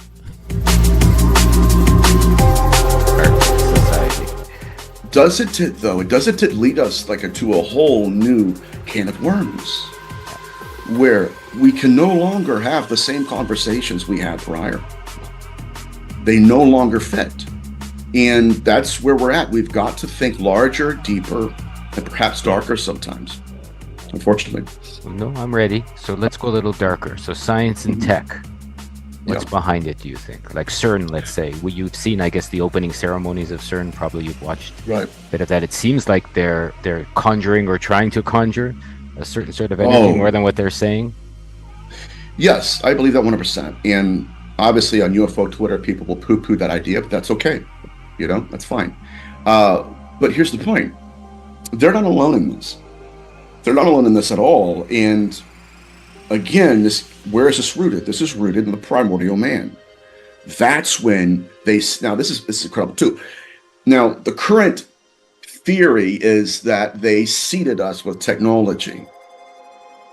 But Technology was the secondary consequence to ritual magic, at least in this framework. So is it possible they did not seed us with technology? I want to talk about this because it's really interesting. He's talking about some sort of alien race seeding us with technology, yeah? And let me turn the music down a bit. And there's something in that. There's something in that. The next episode is going to be Wim's work. Apologies to you, Wim, if you're watching. I need a longer night where I'm going to show your work, probably next week. But you could talk about this infection, this. Something's happened in our realm, in our world, wherever we live. Doesn't matter where we live. We are where we are. But there has been an infection, an invasion from some sort of alien entity that's taken over this realm. Is it the fallen angels? Is it some sort of dark AI? What would we do to it? Gouge his eyes! Fucking right we would. They seeded us with ritual magic first, and technology was merely something we used to get access to that. It's also right. You talked earlier about like what Assassin's Creed, 5th century, 8th century. I'm not getting into the timeline, but just like ancient history, the spiritual aspect of our makeup of what it is to be human, monster in the dictionary, but what it is to be a man and a woman, the spiritual evolution was a lot more prominent years ago, for sure. And now we have technology. And it's fucking dangerous. Just the thoughts that keep me up at night. No, like TV being invented, right. You know, and the desire to reach out to something was probably first, like you said, or you could equate Correct. That. Yeah. Correct. And then a thought comes in the head. Wait a minute, what's going on? I want you to go out there underneath the stars. We've seen that before, right? And it's fascinating to me because it's like, okay, when does the experience actually begin? It can't begin, right? It cannot possibly be when the altar is, created at an undisclosed location, right? Not at all. Right.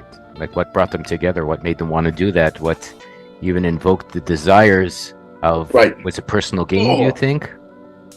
Yes, that, and now within our own government, it is the scientific prowess and military superiority. But if we're getting back to the idea of, asking new questions, we're on a new horizon here. We see it, we feel it, we just don't understand it. And back to the idea of where does it begin? In my belief, and this is what I'm coming to, it's disturbing, but it begins with a thought. I would agree. And then with the thought comes obedience. And the individual doesn't realize, right? Who decides to go to that location? Who picked it out? And in my lecture in the UK, the idea was who's conjuring who? Because by the time the practitioner, let's pick Tim Taylor out. By the time Tim Taylor says, you know what, I'm going to go to an undisclosed location somewhere in the New Mexico desert. I'm going to pick up about 50 rocks. I'm going to put them all together. And then about maybe 7:30 at night when the sun starts to set, then I'm going to, wait a minute. By that time, you're not the conjurer. At that point, you are the one obeying it. And what it appears to be is that the phenomenon is dropping ladders made of letters. And at the moment of posturing, you're going to need a bigger boat. Moment of obeying letters, and by the letters. Incantations, yes, right, alphabet, gotcha. Okay. And again, leading us into a world that is not our own, to which when that proto-intelligence, the one that actually exists behind all of the mask, when that phenomenon manifests, we're at a loss. Because we know what rules aliens allegedly follow. What's this? And what would you say? Handle the truth. What is this? Well, it plays by its own rules. I think it's a form of cryptid consciousness. And whatever this is, it responds more to ritual and belief, faith. Belief is a good one. The lie in belief, the evil of belief. I don't know if you've heard or you've seen that video. It's a fascinating video. A fellow named Scooter Rockets basically says that's where all evil comes from, is belief. It's terrifying. It's just putting us. We can talk a little bit about belief and knowing, and be careful with your words. Big up to Kirsty C. Paul, I bet he didn't know this. Maybe Paul did. Kirsty, do we think Paul knows about the word weekend? You are weakened because it's the weekend. Love that. And it's just crazy, man.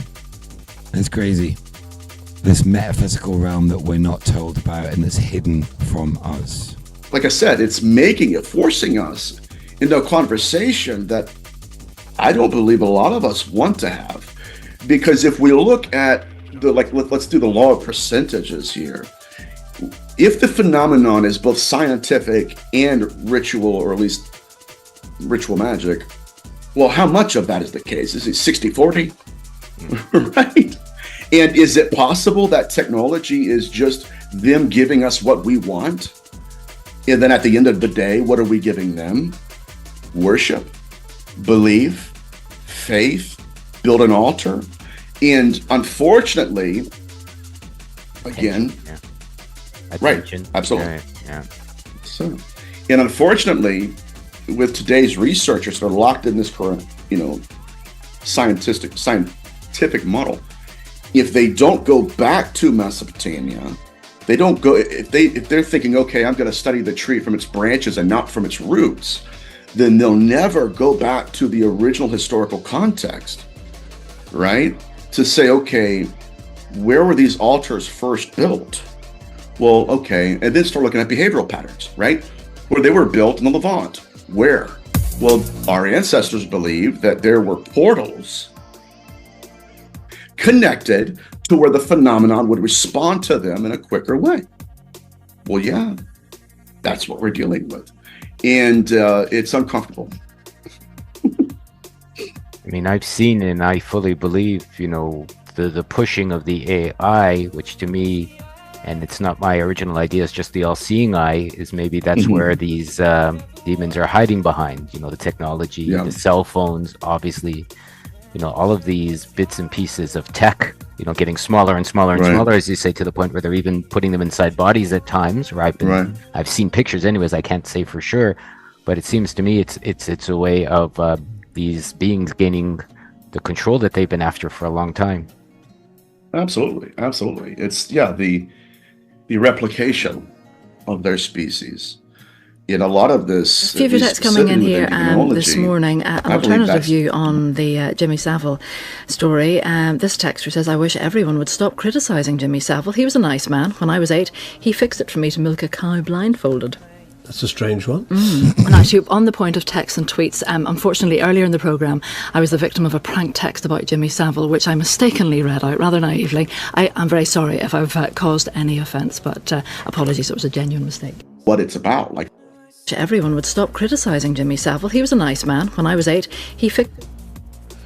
Because she's thick and she works for the BBC, that's why she made a mistake. The branch of demonology as a discipline, it's centered around their replication, possession, pregnancy, all of that. I mean, I even discovered a ceremony, just one ceremony performed by a sorcerer. And it has different variations, but every nuance of it checks all the boxes of everything we know in demonology, everything.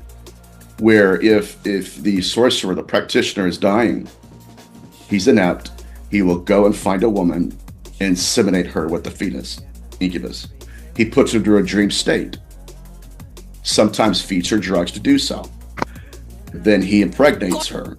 That's pregnancy. That's the hybrid. Then that's the debug phenomenon, even in the 16th century.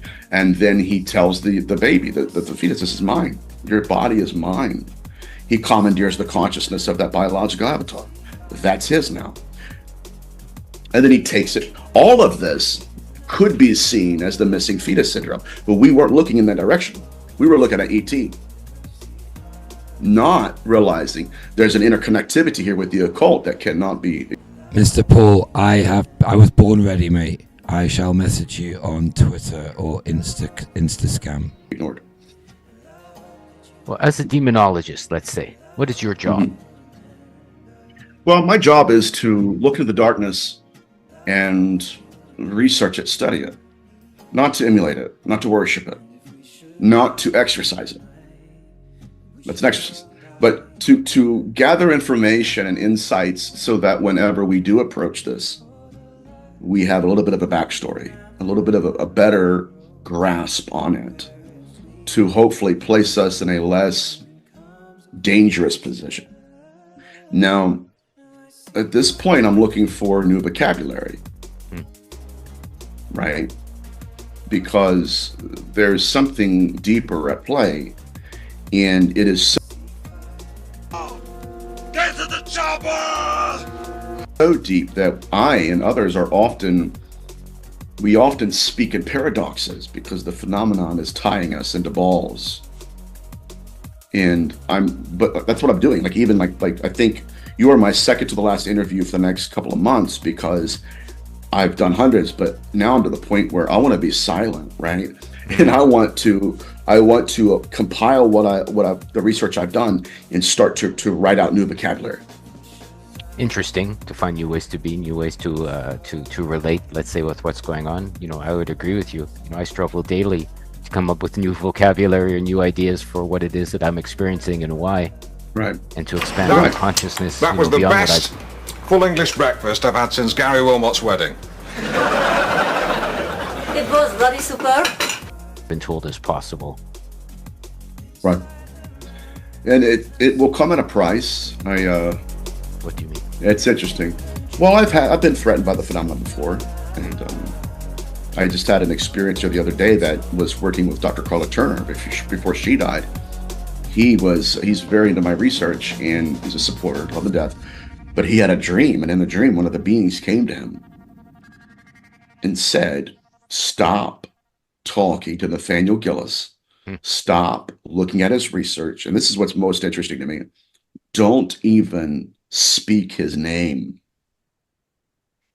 So I don't know how to feel about that, but I'm making a difference, hopefully. But when I come back again, start doing interviews, I'm hopefully going to have a working vocabulary to where other researchers who have also struggled will have something to point at and say, okay, I didn't realize what I was studying, but that's what it sounds like. Well, we could get in, I guess, to the whole EKo thing and, the harvesting of human energy as to their raison d'etre. I don't speak French very well, but, Wetiko, if you don't know about Wetiko is a mind virus. It's a very, very interesting subject. I'm sure Master Lee's quite educated in that. I will try and get Lee on the show. It'll be a very interesting conversation. On that note, we'll play some music and continue.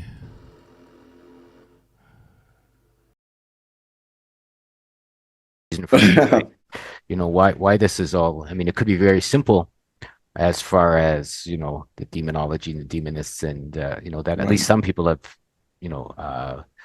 used that as a theory. What do you think about it? Well, I mean, the entity I encountered in my youth, they call it loosh. That's the pop culture thing. That's a little word for it. But it was deeper and darker than that.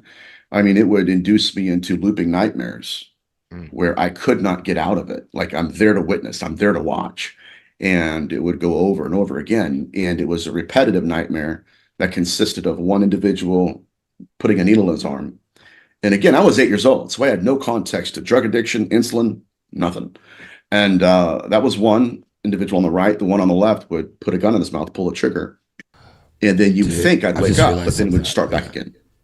And so I've just clocked why the video looks funny to anybody watching. It's like, right, what it is, this interview is taken from Wim's channel and the quality is set at 360p.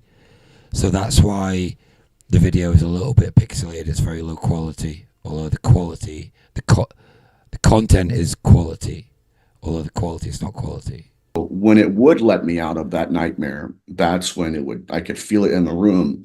The only way I can explain it was that it would project terror on me, and then it would feed off of me.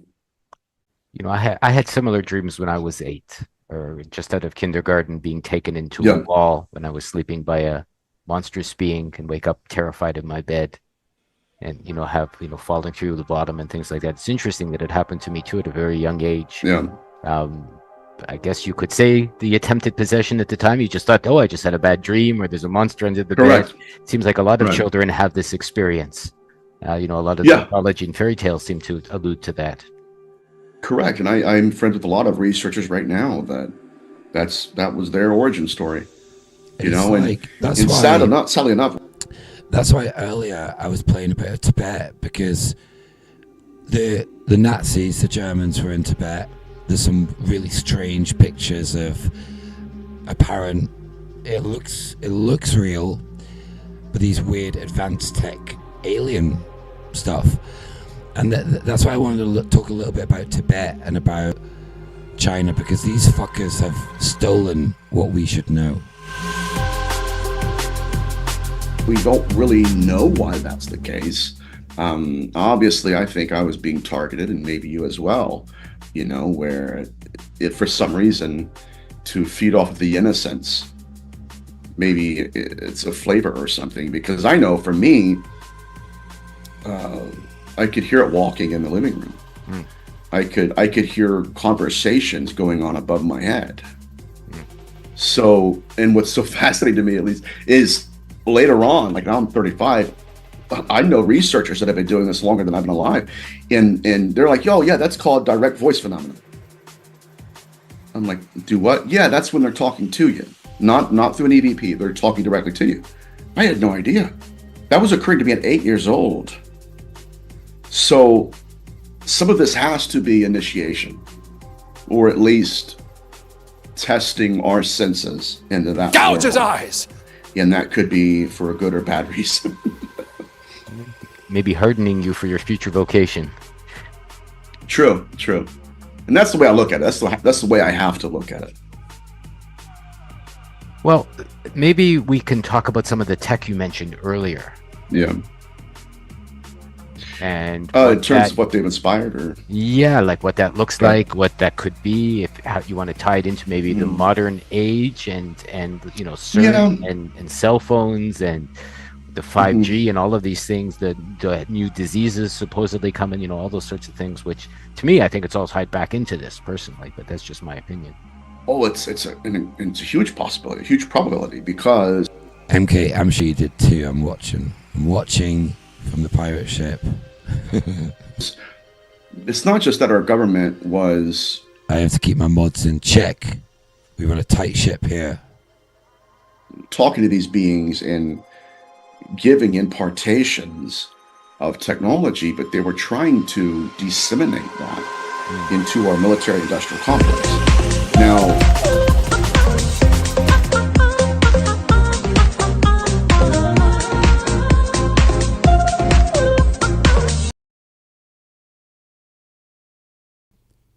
I love that clip. Technology is our downfall, unfortunately. And it shouldn't be, though. It shouldn't be our downfall. This is the issue. Like, we're almost at a stage now where we are in the world, I'm getting the boat ready. Yeah, she's on spud duty, SS MK.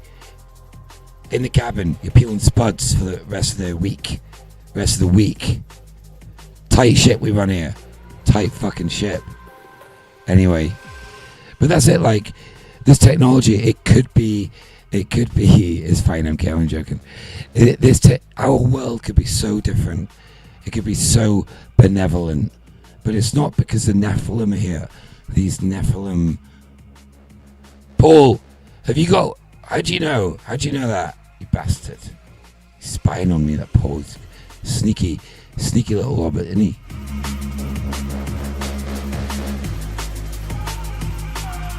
How much of that has entered into the public sphere? My friend, now we're getting deep, right? How much of that tech is present in our world? We are ignorant of that. And if we're going with that hypothesis of them seeding us with technology, okay, now it makes more sense. Now the danger is twofold. Number one, I've had cases, I had one case study where he's working with a family as an incubus case, but the entity was challenging the husband, and the husband, what happened was the husband challenged him, and the husband went to bed one night, and he woke up with Bell's palsy. His right face was suffering superior paralysis. Yeah, he challenged it, and his testimony was that he went to bed at night, challenged it, didn't know what to do with it, and it felt like someone balled up its fist and was punching him in the middle of the night in the face. So, but later on, he went to the hospital. They said, okay, you have head trauma, you get a car accident or a fist fight. He just must have been an injury or something. I don't know, he didn't want to tell them what happened. But, so anyways, the reason I brought that up is because one night he was cooking dinner for his family, and he said that he was like getting dishes ready, and to his left, he said he had a cell phone on the nightstand, or like a table, a lamp table or whatever, a table with a lamp on it. And he said a quarter of his eye, he said, I see my phone light up, and it's an unknown number. He said, then I see my phone swipe. He's like, what? So yeah, that's how you answer, right? But boom, answer the phone. And then when you push on the speaker button, it blows up. He said, then I saw the speaker button blow up. And then... Do we have a deal, Mr. Reagan? I know this steak doesn't exist. I know that when I put it in my mouth, the Matrix is telling my brain that it is juicy and delicious. After 9 years, you know what I realize?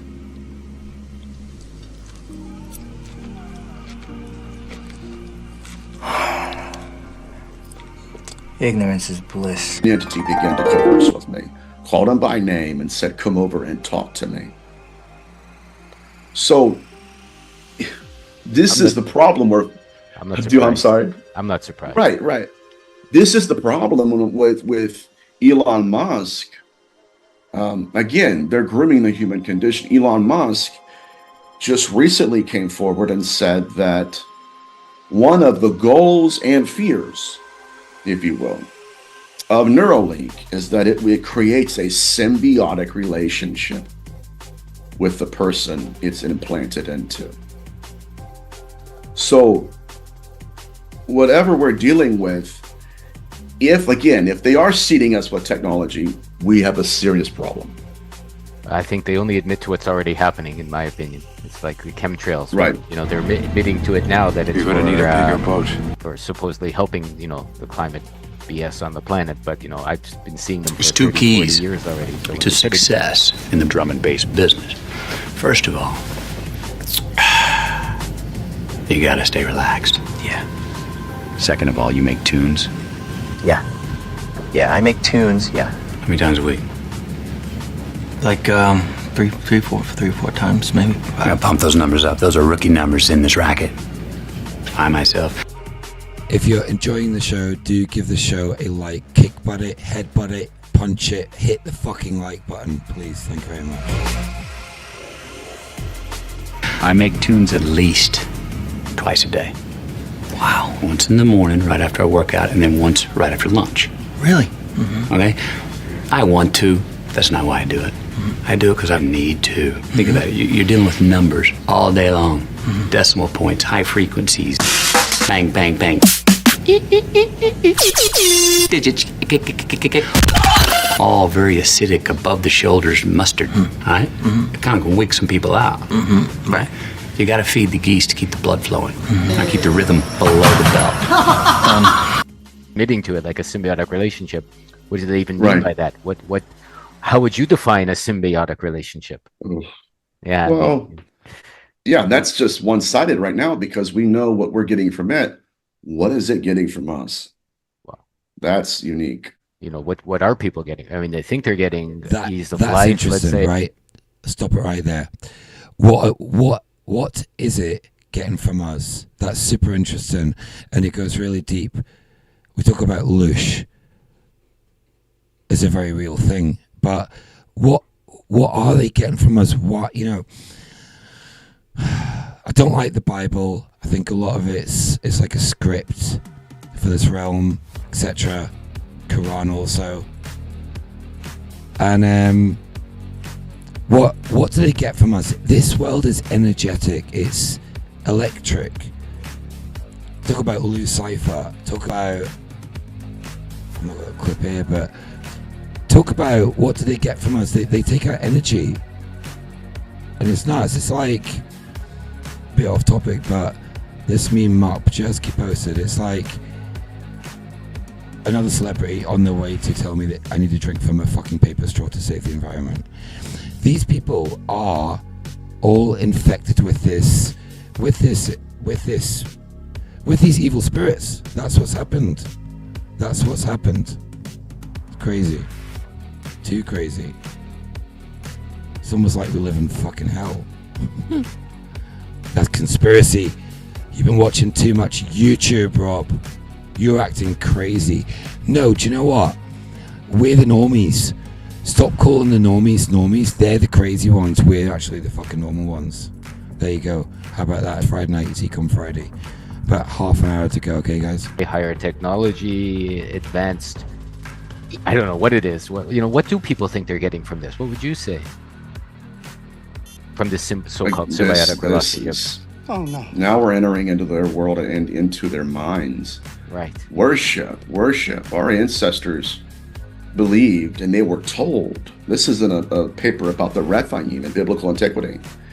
That they were told, if you do not give us sacrifices, if you do not give us worship, we will turn into evil ghosts and haunt your houses. Take that model. Don't you think that's already happened? I've got a chopper right over my head, literally. Can you hear it? Military chopper right over my head, probably spying on us. Right, but it's very interesting. It's like, it's crazy. Put that onto hauntology right now. So talking about the Rephaim. I talk about them. This is from this Canaanite bloodline. And like, I've deleted the clip now, but the clip I had on earlier about the Paramount logo at the start of a movie, there's 22 stars. The Nephilim, these evil spirits, they crave worship. They want to be worshipped. Even the word worship, another topic, but it is, Nano Windows, Paul. That's good. Yeah, I subscribe to that. But yeah, it's nuts. How? Is it possible? See, again, these spirits are trapped here. They are bound to this realm. It's not conspiracy. We talk about the night vision goggles. Lord Doomswell, stop triggering me. Try to talk. Where's Hog Dan Munch? Hog Munch, you're fucking late if you're watching this on replay. It's not good enough. I'm going to start demodding people that don't tune in live. How about that? Anyway, going back to Jimmy Savile. So, the reason I play Jimmy Savile clips is because who was inside of this wrestler from Yorkshire that hung around with royalty? Doesn't make fucking sense, does it? Jimmy Savile, top of the top. History has a story to tell. And we know this phenomenon is interwoven into the fabric of history. So ignoring it, we can ignore it to our own demise. But there was a case study that was called the Moffat case study, where Deborah Moffat came forward. There was it was a Centurion ritual that was botched, and out of it came an entity that was wanting a human sacrifice. And you know what he did? He haunted the house. Exactly what our ancestors believed. And so it's possible haunting phenomena is the becking call to worship, the becking call to build something. Matter of fact, this particular case study had Dr. Evelyn Puglini show up at the house. And she was one of Art Bell's favorite, guests to have on, coast to coast. But anyways, Evelyn Puglini goes in, and they had already exhausted Ed Lorraine Warren, the local priest, the exorcist. They had a the sidekick to Lloyd Auerbach went in, did an investigation. None of them could even come. Credo, is it Credo? Credo is dead right. Jimmy Savile was a wizard. I think he was some sort of sage. Jimmy Savile is such an interested, I'm not sure the right word, but when he crossed the line, you think, wow, terrible. When's the next one? He's nuts, man. It's such a deep subject. If you go down my episodes, I've done a 2-parter on Jimmy Savile and the Royals, and it's very interesting. Right, we'll continue. It's a good track, high contrast. Links to all the music are in the description. And yeah, we continue. We'll finish up this clips in there. And we'll crack on. Close to touching this entity. And when Evelyn Puglini went in, she went around the house and it hated her. Her advice, which blew my mind, was build it an altar. Give it a room and it will turn positive. So I'm reconsidering some of the earlier positions I've had on what they are. Turning positive. What does she mean? What do you mean? Like, how do you turn a demon positive? Oh, well, again, this is fascinating. So this particular entity was writing on the bathroom mirror with soap.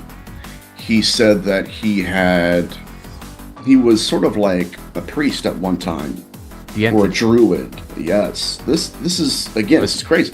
So disembodied voice this is through the interactions, the seance, the intervention? It was a ritual of Santeria, and a ball of light manifested and kind of flew to the house. Next thing they know, this entity is demanding a ritual blood sacrifice, and even apported a spear into the bed at nighttime. The husband woke up and felt this cold thing on his leg. Because that's when he gets up and looks at it, it's a spear.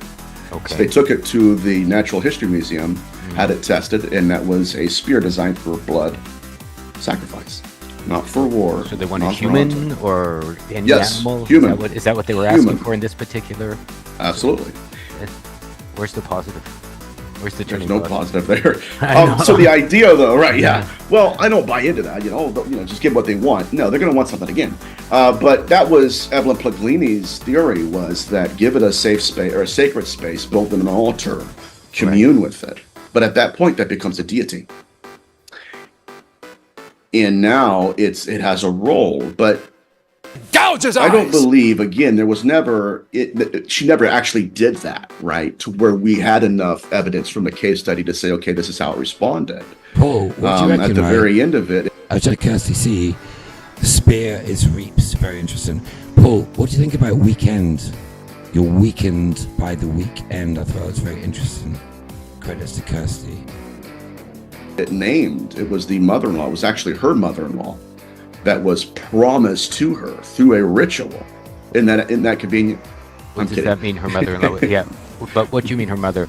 So hold on. So she went in, she was talking, she said, let's turn this positive, and then the entity turned out to be, or so it claimed to be, her mother-in-law. No, so what happened was the entity wrote on the mirror, I want a blood sacrifice. Right. And then it named the person, and that happened to be her mother-in-law. Oh, she wanted her mother-in-law sacrificed. Yeah, the entity did. Yeah. Like I said, very convenient from a lot of marriages. That's what I said, right? Yeah, very convenient. What? Wait a minute. No, that's murder. But but it's so fascinating because he had said that he used to walk the halls of a cathedral. That's it, Paul. Like Battenberg. Mount Batten, invert it was Battenberg. Battenberg, Berger's mountain, German. When the royals hijacked the throne and took over this country through deception, like always, they changed the name from Battenberg to Mount Batten. They just switched it, literal translation. Same as Arnold Schwarzenegger. I speak fucking German, right? Where's my webcam? I speak German. Schwarz, black. Nega, it means black something else. Can't say it on here, but you all know what I mean. Very interesting. It's all conspiracy, Rob. You've been watching too much YouTube, Rob. And yeah, and was actually a being, like alive, a person. And that like hundreds and hundreds of years ago, that they were performing magic and sorcery in like maybe the Vatican or something, I don't know, but somewhere within a cathedral, and that down through the generations, her mother-in-law was promised. But again, what my emphasis here is on how she believed if you give Kesdi, I think you missed this earlier, but this song's for you. But what it wants.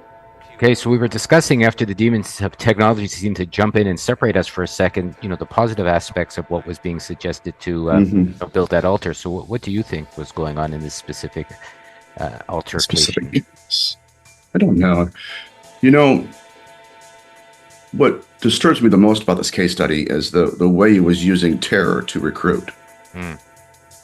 And it's quite possible that, I don't know if we caught this on the last one, but it's quite possible that if they're using hauntings as a way to manipulate us into worship, as they've done in history and as they did in this case study, then it's possible that we need to reconsider hauntology as an entire field of study. But in terms of the positive, I really don't know, my friend. I don't know. Unfortunately, I believe there was a man that came into that house to interact with that entity, and he took it home with him. So there was never any evidence, or at least any case study left to where we could say that's what occurred. But let's say that they did build an altar for it. Right. Who knows? Who knows? I mean, I know that its abilities, if we're to take that, believe it, apports were common. They would go out to eat with apports, where it would just manifest something. What's that? And then, so that is one phenomenon. She keeps my type of hype, and I can't stand where brothers tell me that I should quit chasing and look for something better. But the smile that she shows makes me a go-getter. I have to go and call and asking if I could get with her. I displayed of my ear and hope she gets the picture. I'm shooting for my heart, got my finger on the trigger. She can be my broad, and I can be a nigga, but all I can do is stay out like a kid we used to get when we played Truth or Dare. Now she's more sophisticated, highly educated, not at all. Not such a good time to be famous, thanks to fucking Jimmy Savile. He's ruined the game, Jimmy, isn't he? Have a bit of success now, you're under suspicion. Aye, keep your eye on me. You start doing a bit of charity work, here we go.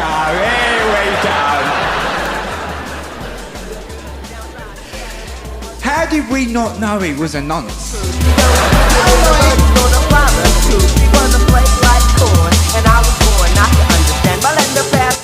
You want to know the answer? They did know he was a nonce, and they cover it up because they're scum.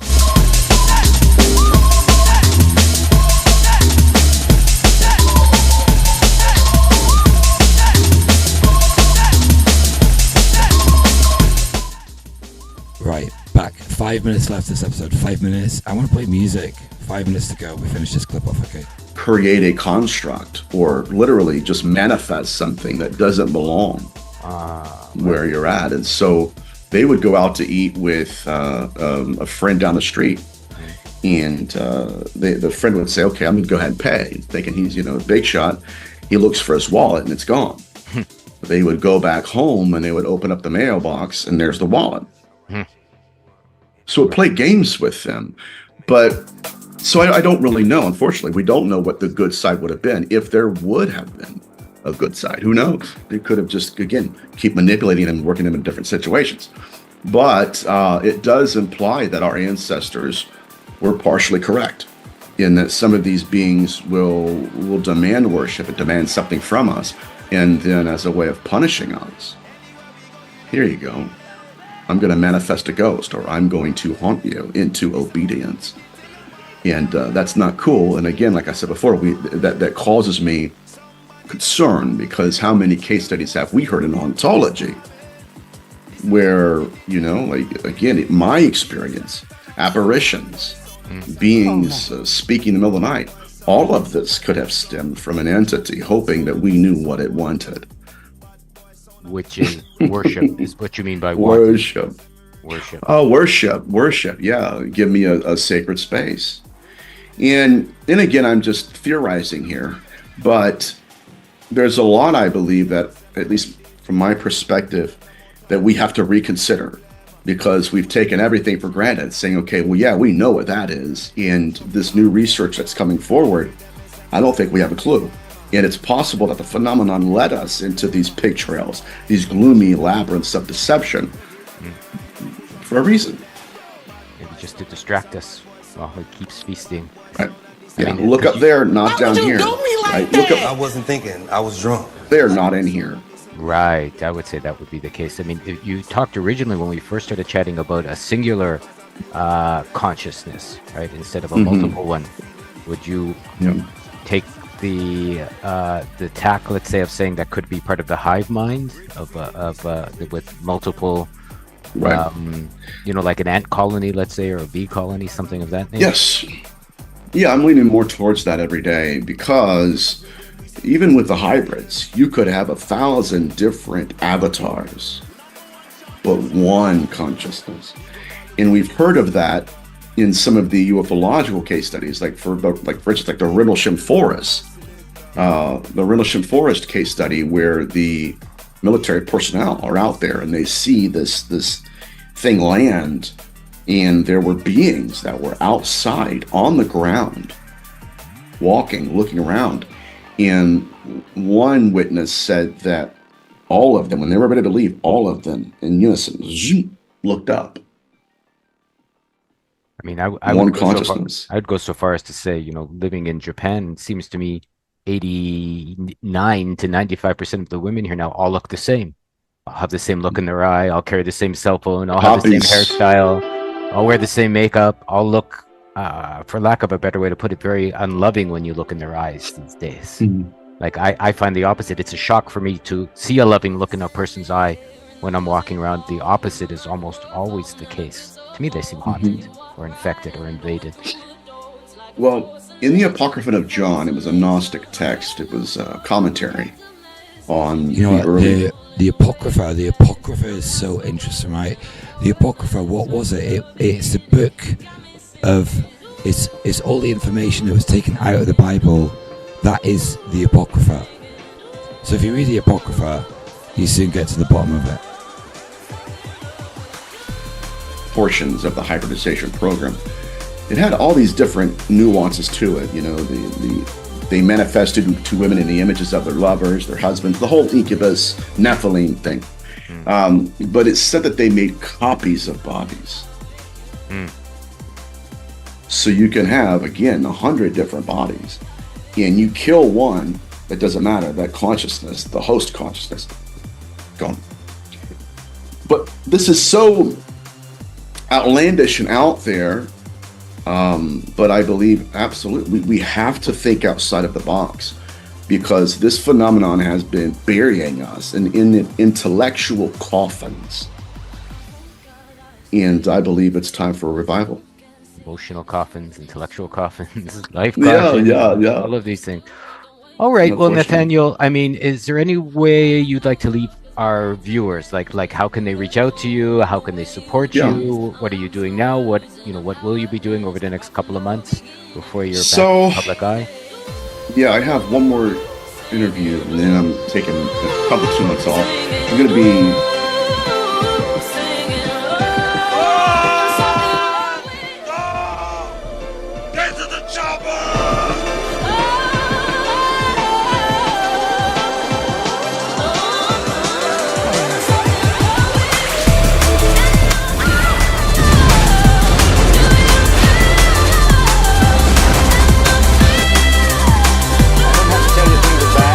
Everybody knows things are bad. It's a depression.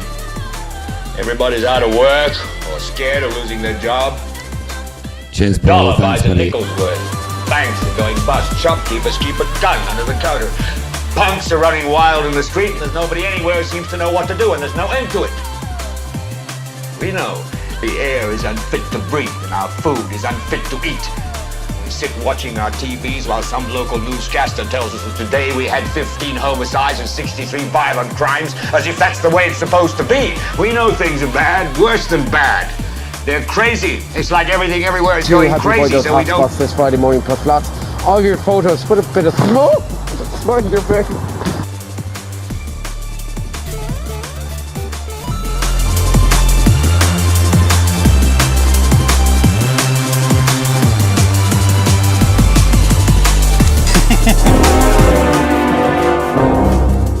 Oh dear, so did you swallow? Did you? Or did you spit it out? I swallowed the worm. And well done. Interesting to know. Interesting to note. I'm impressed that you swallowed. I really am.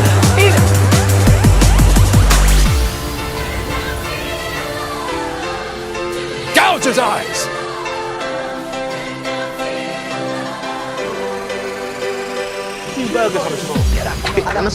Why does it smell of wee in here?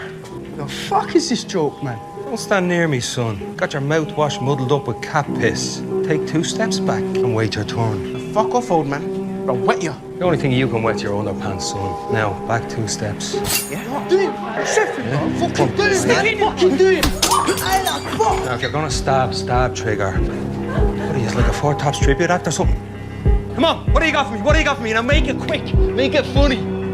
Fuck you! Thanks everybody watching. No, it's great, it's a great jingle. Now, make it sure. Cut me with it. Fucking do it, lad. Oh, come on. Oh, shit. Ah! Come on, you dickhead. Back the way. You are embarrassing yourself here, lads. Kids stab, girls shoot, boys punch, grown-ups fight with their heads. That's where the real battle is. Up here, in the grey.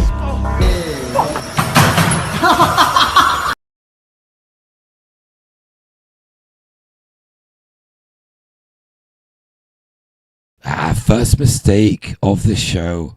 How about that? Too many clips. Too much to do. Right. We're going to play about 10 minutes, 15 minutes outro.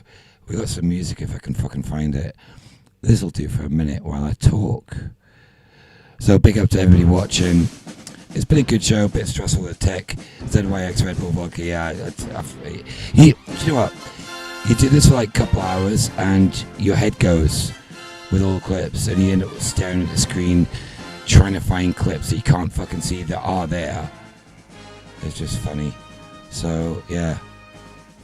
Let's do it. All right, zip it. You can't even... Zip it. Zip. Look, ladies and gentlemen of the jury, exhibit A. Number 2, would you please back Look, up? I'm Zippy Longstockings. When a problem comes along, you must zip it. Zip it good. Would you please too high, window wide, Nita Hioto. Subtitle. Zip it. I'm just trying to... Zip. Would you like to have a suckle of my zipper? I want you... Stop. You know what? You're like a child. Talking. If you just one time.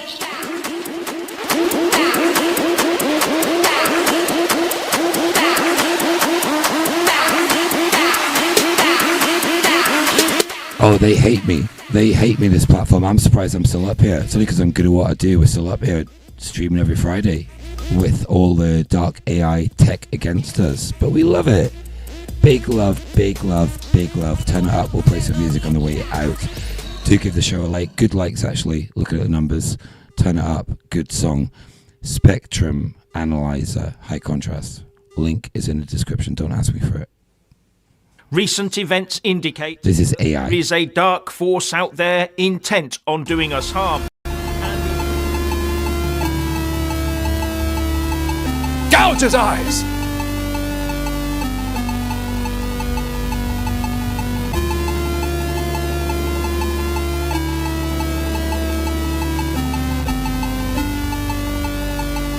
It's all a Fugazi. You know what Fugazi is? Fugazi, it's fake. Yeah, Fugazi, Fugazi, it's a wazi, it's a woozy, it's a fairy dust. It doesn't exist. It's never landed. It is no matter. It's not on the elemental chart. It's It's not fucking real.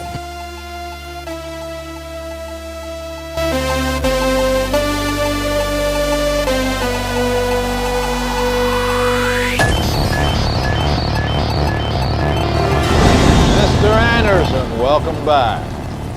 We missed you.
His eyes.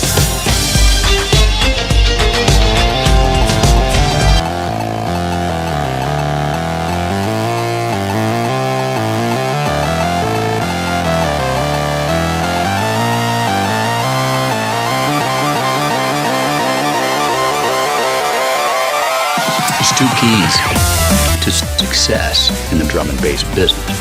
First of all, you gotta stay relaxed. Second of all, you make tunes. Yeah, I make tunes. Yeah. How many times a week?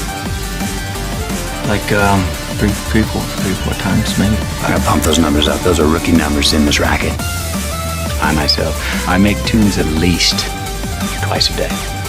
Wow. Once in the morning, right after I work out, and then once right after lunch. Really? Okay? I want to. That's not why I do it. I do it because I need to. Think about it. You're dealing with numbers all day long. Decimal points, high frequencies. Bang, bang, bang. Digits. All very acidic, above the shoulders mustard. All right? It kind of can wig some people out. Right. You got to feed the geese to keep the blood flowing. And keep the rhythm below the bell. It all started because I play with Ouija boards, dabbling in black magic, trying to get in touch with Norman Patton, and I might as well emphasize it. Dabbling in black magic. It's bad for your health. Don't touch the Ouija boards.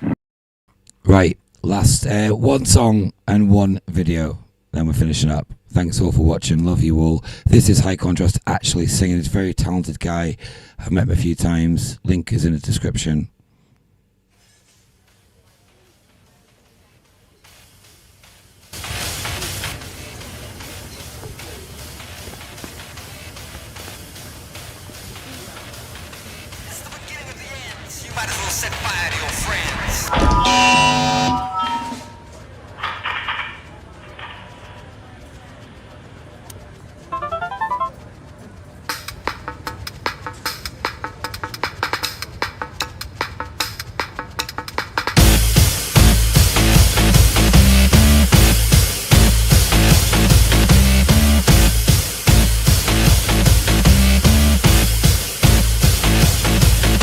It's set fire to your friends. But it ain't Alpha and Omega, it's just Nintendo and Sega. I'm a real gone kid here to flip your lid. I'm a stone cold fox spreading a bubonic pox. I'm a Zodiac killer, I'm a $3 biller. I'm a rooftop sniper shooting grown men in diapers. A shotgun is a good substitute for mouthwash. Drone controllers eat their lunch at their desktops. Why stop working if you enjoy what you do? Jesus, stand me on the cheek and I'll strike that one too. A million little pieces will never be enough for you. But the only blood we spill should be blue.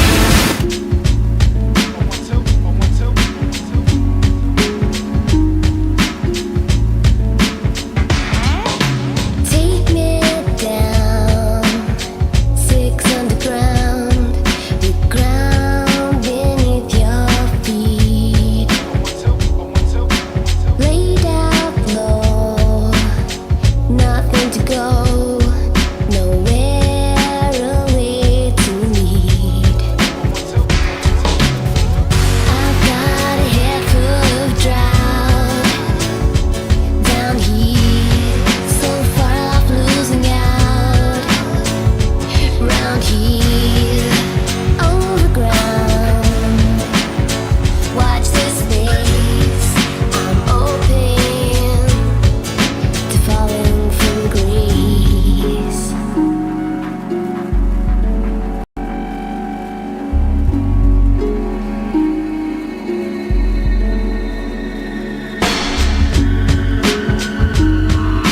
Actually, we got one more song after this. I forgot about this upbeat reggae song.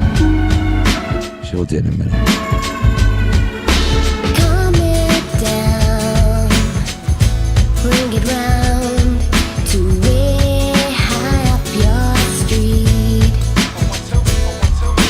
I can see like nothing else.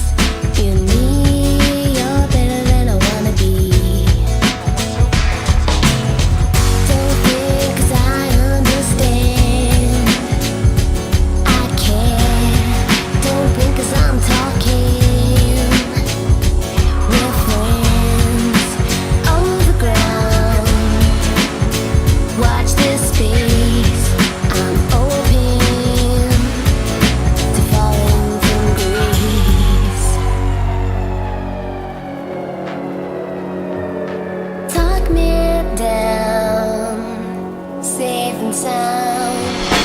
Too strung up to sleep. Wear me out, scream and shout. Swear my time's never cheap. I pick my life like I bleed. Too much, I take whatever you're giving. Not enough, overground. Rachel, I shall find you, don't you worry.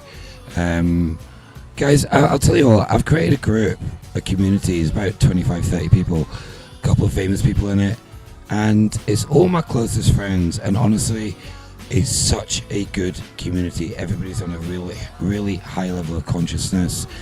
It's a really special group. Big up to everybody watching from the group as well. Let's do it. A couple more songs, we'll keep playing music. Join the force, we have the force.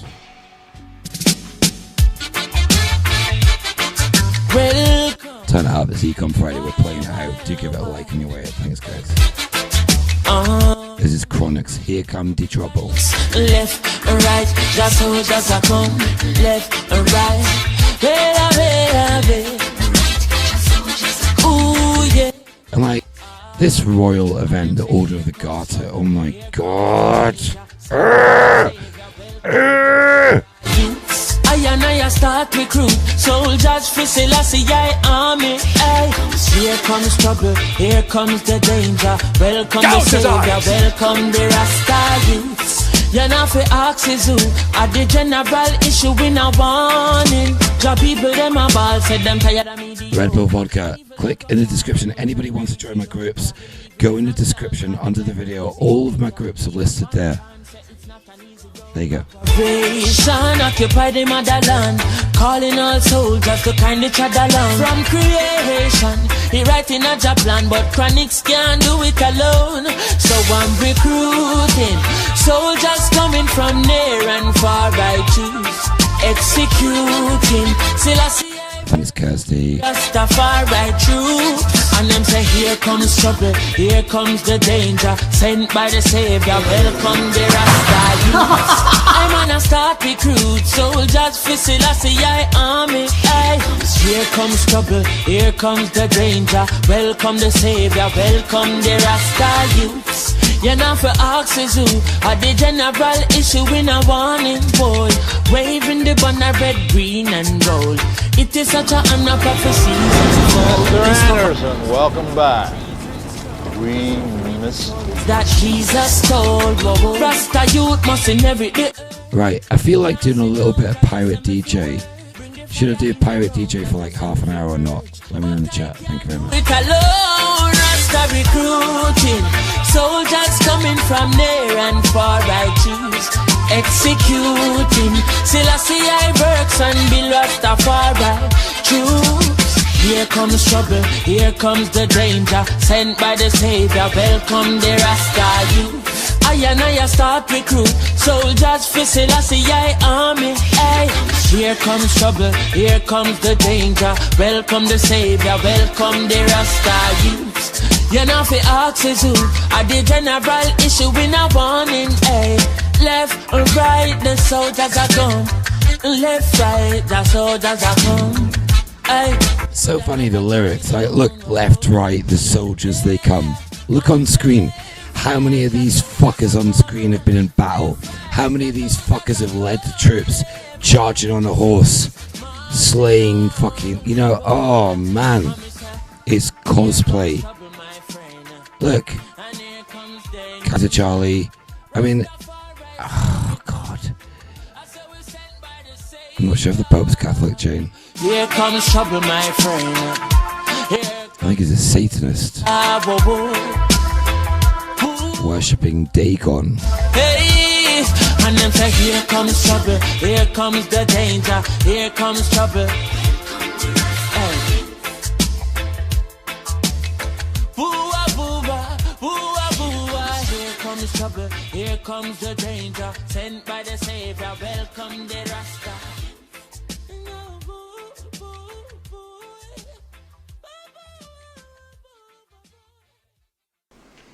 It's bullshit. You got 90% of the American public out there with little or no net worth. I create nothing. I own. We make the rules, pal. The news, war, peace, famine, upheaval, the price of a paper clip. We pick that rabbit out of the hat while everybody sits out there wondering how the hell we did it. Now, you're not naive enough to think we're living in a democracy, are you, buddy? Fire there. Burn them out. DLX remix. Burn them out. Fire, burn them, fire, burn them out. Fire there. Burn them out. DLX remix. Burn them out. Fire, burn them, fire, burn them out. Burn them, fire, burn them out. Yo, tell them. Okay, now. We spit the hot lava on the barber. When they pull out the flame, throw on the farmer. They burn like we run the GMO harvest. They blaze fire, so we spit it even harder. Spit it on the drugs controlling the corner. Spit it on the police patrolling the border. Kids don't grow up, they blow up to be a martyr. They wild out and coke get retarded. Cause I say I'm gonna use them virgin. Just don't care, They just don't care. Cause I say I'm gonna use them virgin. Burn them anywhere, yeah. Cause I say I'm gonna use them virgin. If they don't want share, They don't want share. Cause I say I'm gonna use them virgin. from the dapper to the thugs, from the hate to the grudge, from the crips to the blood, from the act to the mud, from the beast to the bugs. Hey, bigger judgment pattern. Hey, from the dope to the dapper, from the shooter to the shotter, from the cook to the cracker. Bun chaka chaka, eh, bun blacka blacka. Yo, tell them say again. What do I tell them something? Boom again. Cause I say I'm gonna use them virgin. Just don't care. They just don't care. Cause I say I'm gonna use them virgin. But not anywhere, yeah. Cause I say I'm gonna use them virgin. Even when them swear, yeah. Cause I say I'm gonna use them virgin. Yo, tell them. Tell them again, let the fireman I use them, purge them. When we say purge, we don't use no detergent. Listen close, ain't no news that it's urgent. Listen to the truth of my words. When I tell you we brew by evil, listen past things. Can't fool when we swimming in the fire lake. Check Guantanamo, what they annihilate. Feels like we're dreaming when we ride away. Cause all we see's hypocrisy, bureaucracy, through the democracy. If they don't open up, bun them up, bun them up. Them and them Robocop, they loaded up. Loaded us, all sorts of stuff. Probably like torturers, controlling us. Me bun them up, tell them they got the stuff. Cause I say I'm gonna use them virgin. Just don't care. They just don't care. Cause I say I'm gonna use them virgin. Anywhere, yeah. Cause I say I'm gonna use them virgin. Even when them swear, yeah. Cause I say I'm gonna use them virgin. Yo, do I tell them something? Them a bun, them a bun, them a bun, them a bun, them a bun. So me bun out them scheme. Alright, them a bun, them a bun, them a bun, them a bun, them a bun. Then a vision them dream. Them a bun, them a bun, them a bun, them a bun, them a bun. So me bun out them scheme. Yeah, them a bun, them a bun, them a bun, them a bun. They don't let the evil them in. Cause I say I'm gonna use them virgin. Just don't care. They just don't care. Cause I say I'm gonna use them virgin. Burn them anywhere, yeah. Cause I say I'm gonna use them virgin. If they don't want share, they don't want share. Cause I say I'm gonna use them virgin. Yo, fireman, burn them. Burn, man, and burn them out. Man, and burn them, burn them, burn. Man, and burn them out.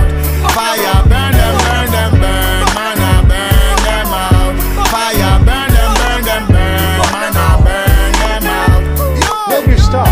Jacket, the vest, the specs, that ring, the cigar, shiny gold tracksuit, talking to a girl in an extremely unpleasant manner. Jimmy Sample, Beautiful. Jimmy Sample, Take a ride on the donkey. Gouge his eyes. Beautiful. Jimmy Sample. Right. It all started because I play with Ouija boards, jabbling. Right. Allegations against Jimmy. Jimmy Sample, Beautiful. Jimmy Sample, Regarded as a pedophile. Jimmy Sample, Beautiful. Jimmy Sample. Regarded as a pedophile. When you cross the line, you think, wow, terrible. When's the next one? You're gonna need a bigger boat. Jimmy Sample, Top of the top. Jimmy Sample, Now then. Jimmy Sample. To have your boy does hotspots this Friday morning plus lots of your photos. Put a bit of smoke My style. on your pic. There's one thing I hate, close to my heart, is paedophiles. I cannot stand them. Jimmy Sample, Beautiful. Jimmy Sample, Regarded as a pedophile. Jimmy Sample, Top of the top. Jimmy Sample. Criminal, evil, horrendous behaviour. Criminal, evil, horrendous behaviour. For the paedophile, this must have been an amazing country to live in. Jimmy Sample, Beautiful. Jimmy Sample, Take a ride on the donkey. Jimmy Sample, Top of the top. Jimmy Sample. The BBC, the BBC, the BBC. They're all corrupt. Every single institution is hiding. Con los terroristas.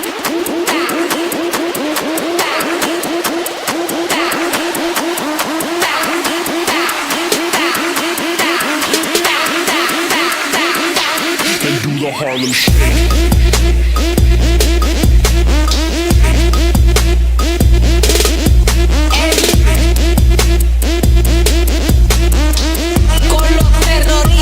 Okay, we have our standard Illuminati song next, and one more track to finish.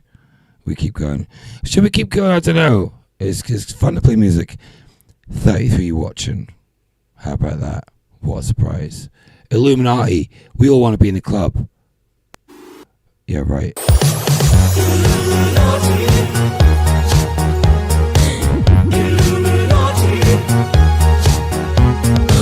want to get into the Illuminati, cause we want to get invited to the coolest parties by subtly communicating. I'm glad I don't know Russell Brand. Part of a secret society. Hollywood will open up its doors for us. We'll meet the inner circle of executives. We'll give a guy a wristy in a warm jacuzzi, and the guy will put us in a Disney movie. Then they'll play our music on MTV. We'll be given designer clothes for free. And we can drive everywhere DUI, cause we'll be under the protection of the all-seeing eye. And we'll never have to worry about bills again, cause the Rockefeller family will be our best friends. We'll fuck a squirrel and finger a fish, and triangle, triangle, eye, pyramid. You can be rich and famous too.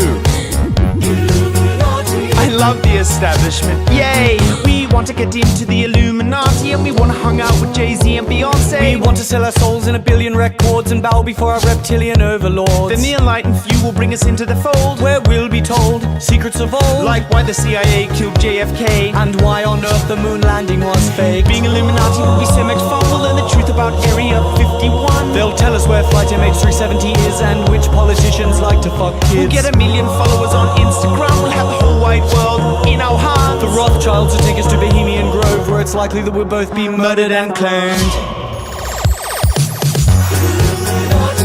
Let's manipulate the economy. War is good for humanity. We'll be given the keys to unlock the Bible, and we'll become Lucifer's loyal disciples. We'll pray A few to texts coming in here this morning. An alternative view on the Jimmy Savile story. This texter says, I wish everyone would stop criticising Jimmy Savile. He was a nice man. When I was 8, he fixed it for me to milk a cow. Upon me, I, your faithful servant, promise to hide triangles in things, perform at the Grammys and tell people the earth is round. From this day forth, I'll do whatever it takes to thwart globalism, multinational corporations, the establishment, and the military-industrial complex. I love fracking, it's the best. Let's go for some pizza. What flavor? Kitty flavor. We're gonna get assassinated for making this video. More like initiated.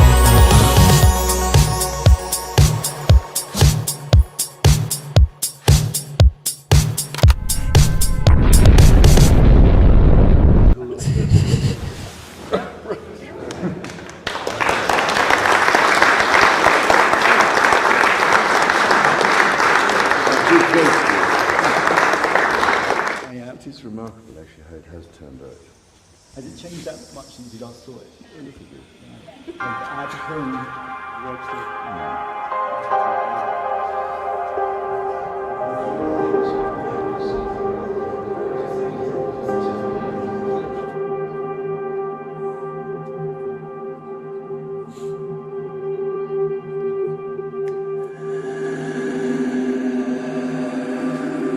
There's 2 keys to success in the drum and bass business. First of all, you gotta stay relaxed. Yeah. Second of all, you make tunes. Yeah. Yeah, I make tunes, yeah. How many times a week? Like, three, four times, maybe. I gotta pump those numbers up. Those are rookie numbers in this racket. I myself, I make tunes at least Kirsty, twice a day. Just so you know, that's not Matt from the group. It's different Matt. I work out in them. Matt from Raw Troop, but different Matt again. Really? A lot of Matts. I want to. That's not why I do it. I do it because I need to. Think about it. You're dealing with numbers all day long. Decimal points, high frequencies. Bang, bang, bang.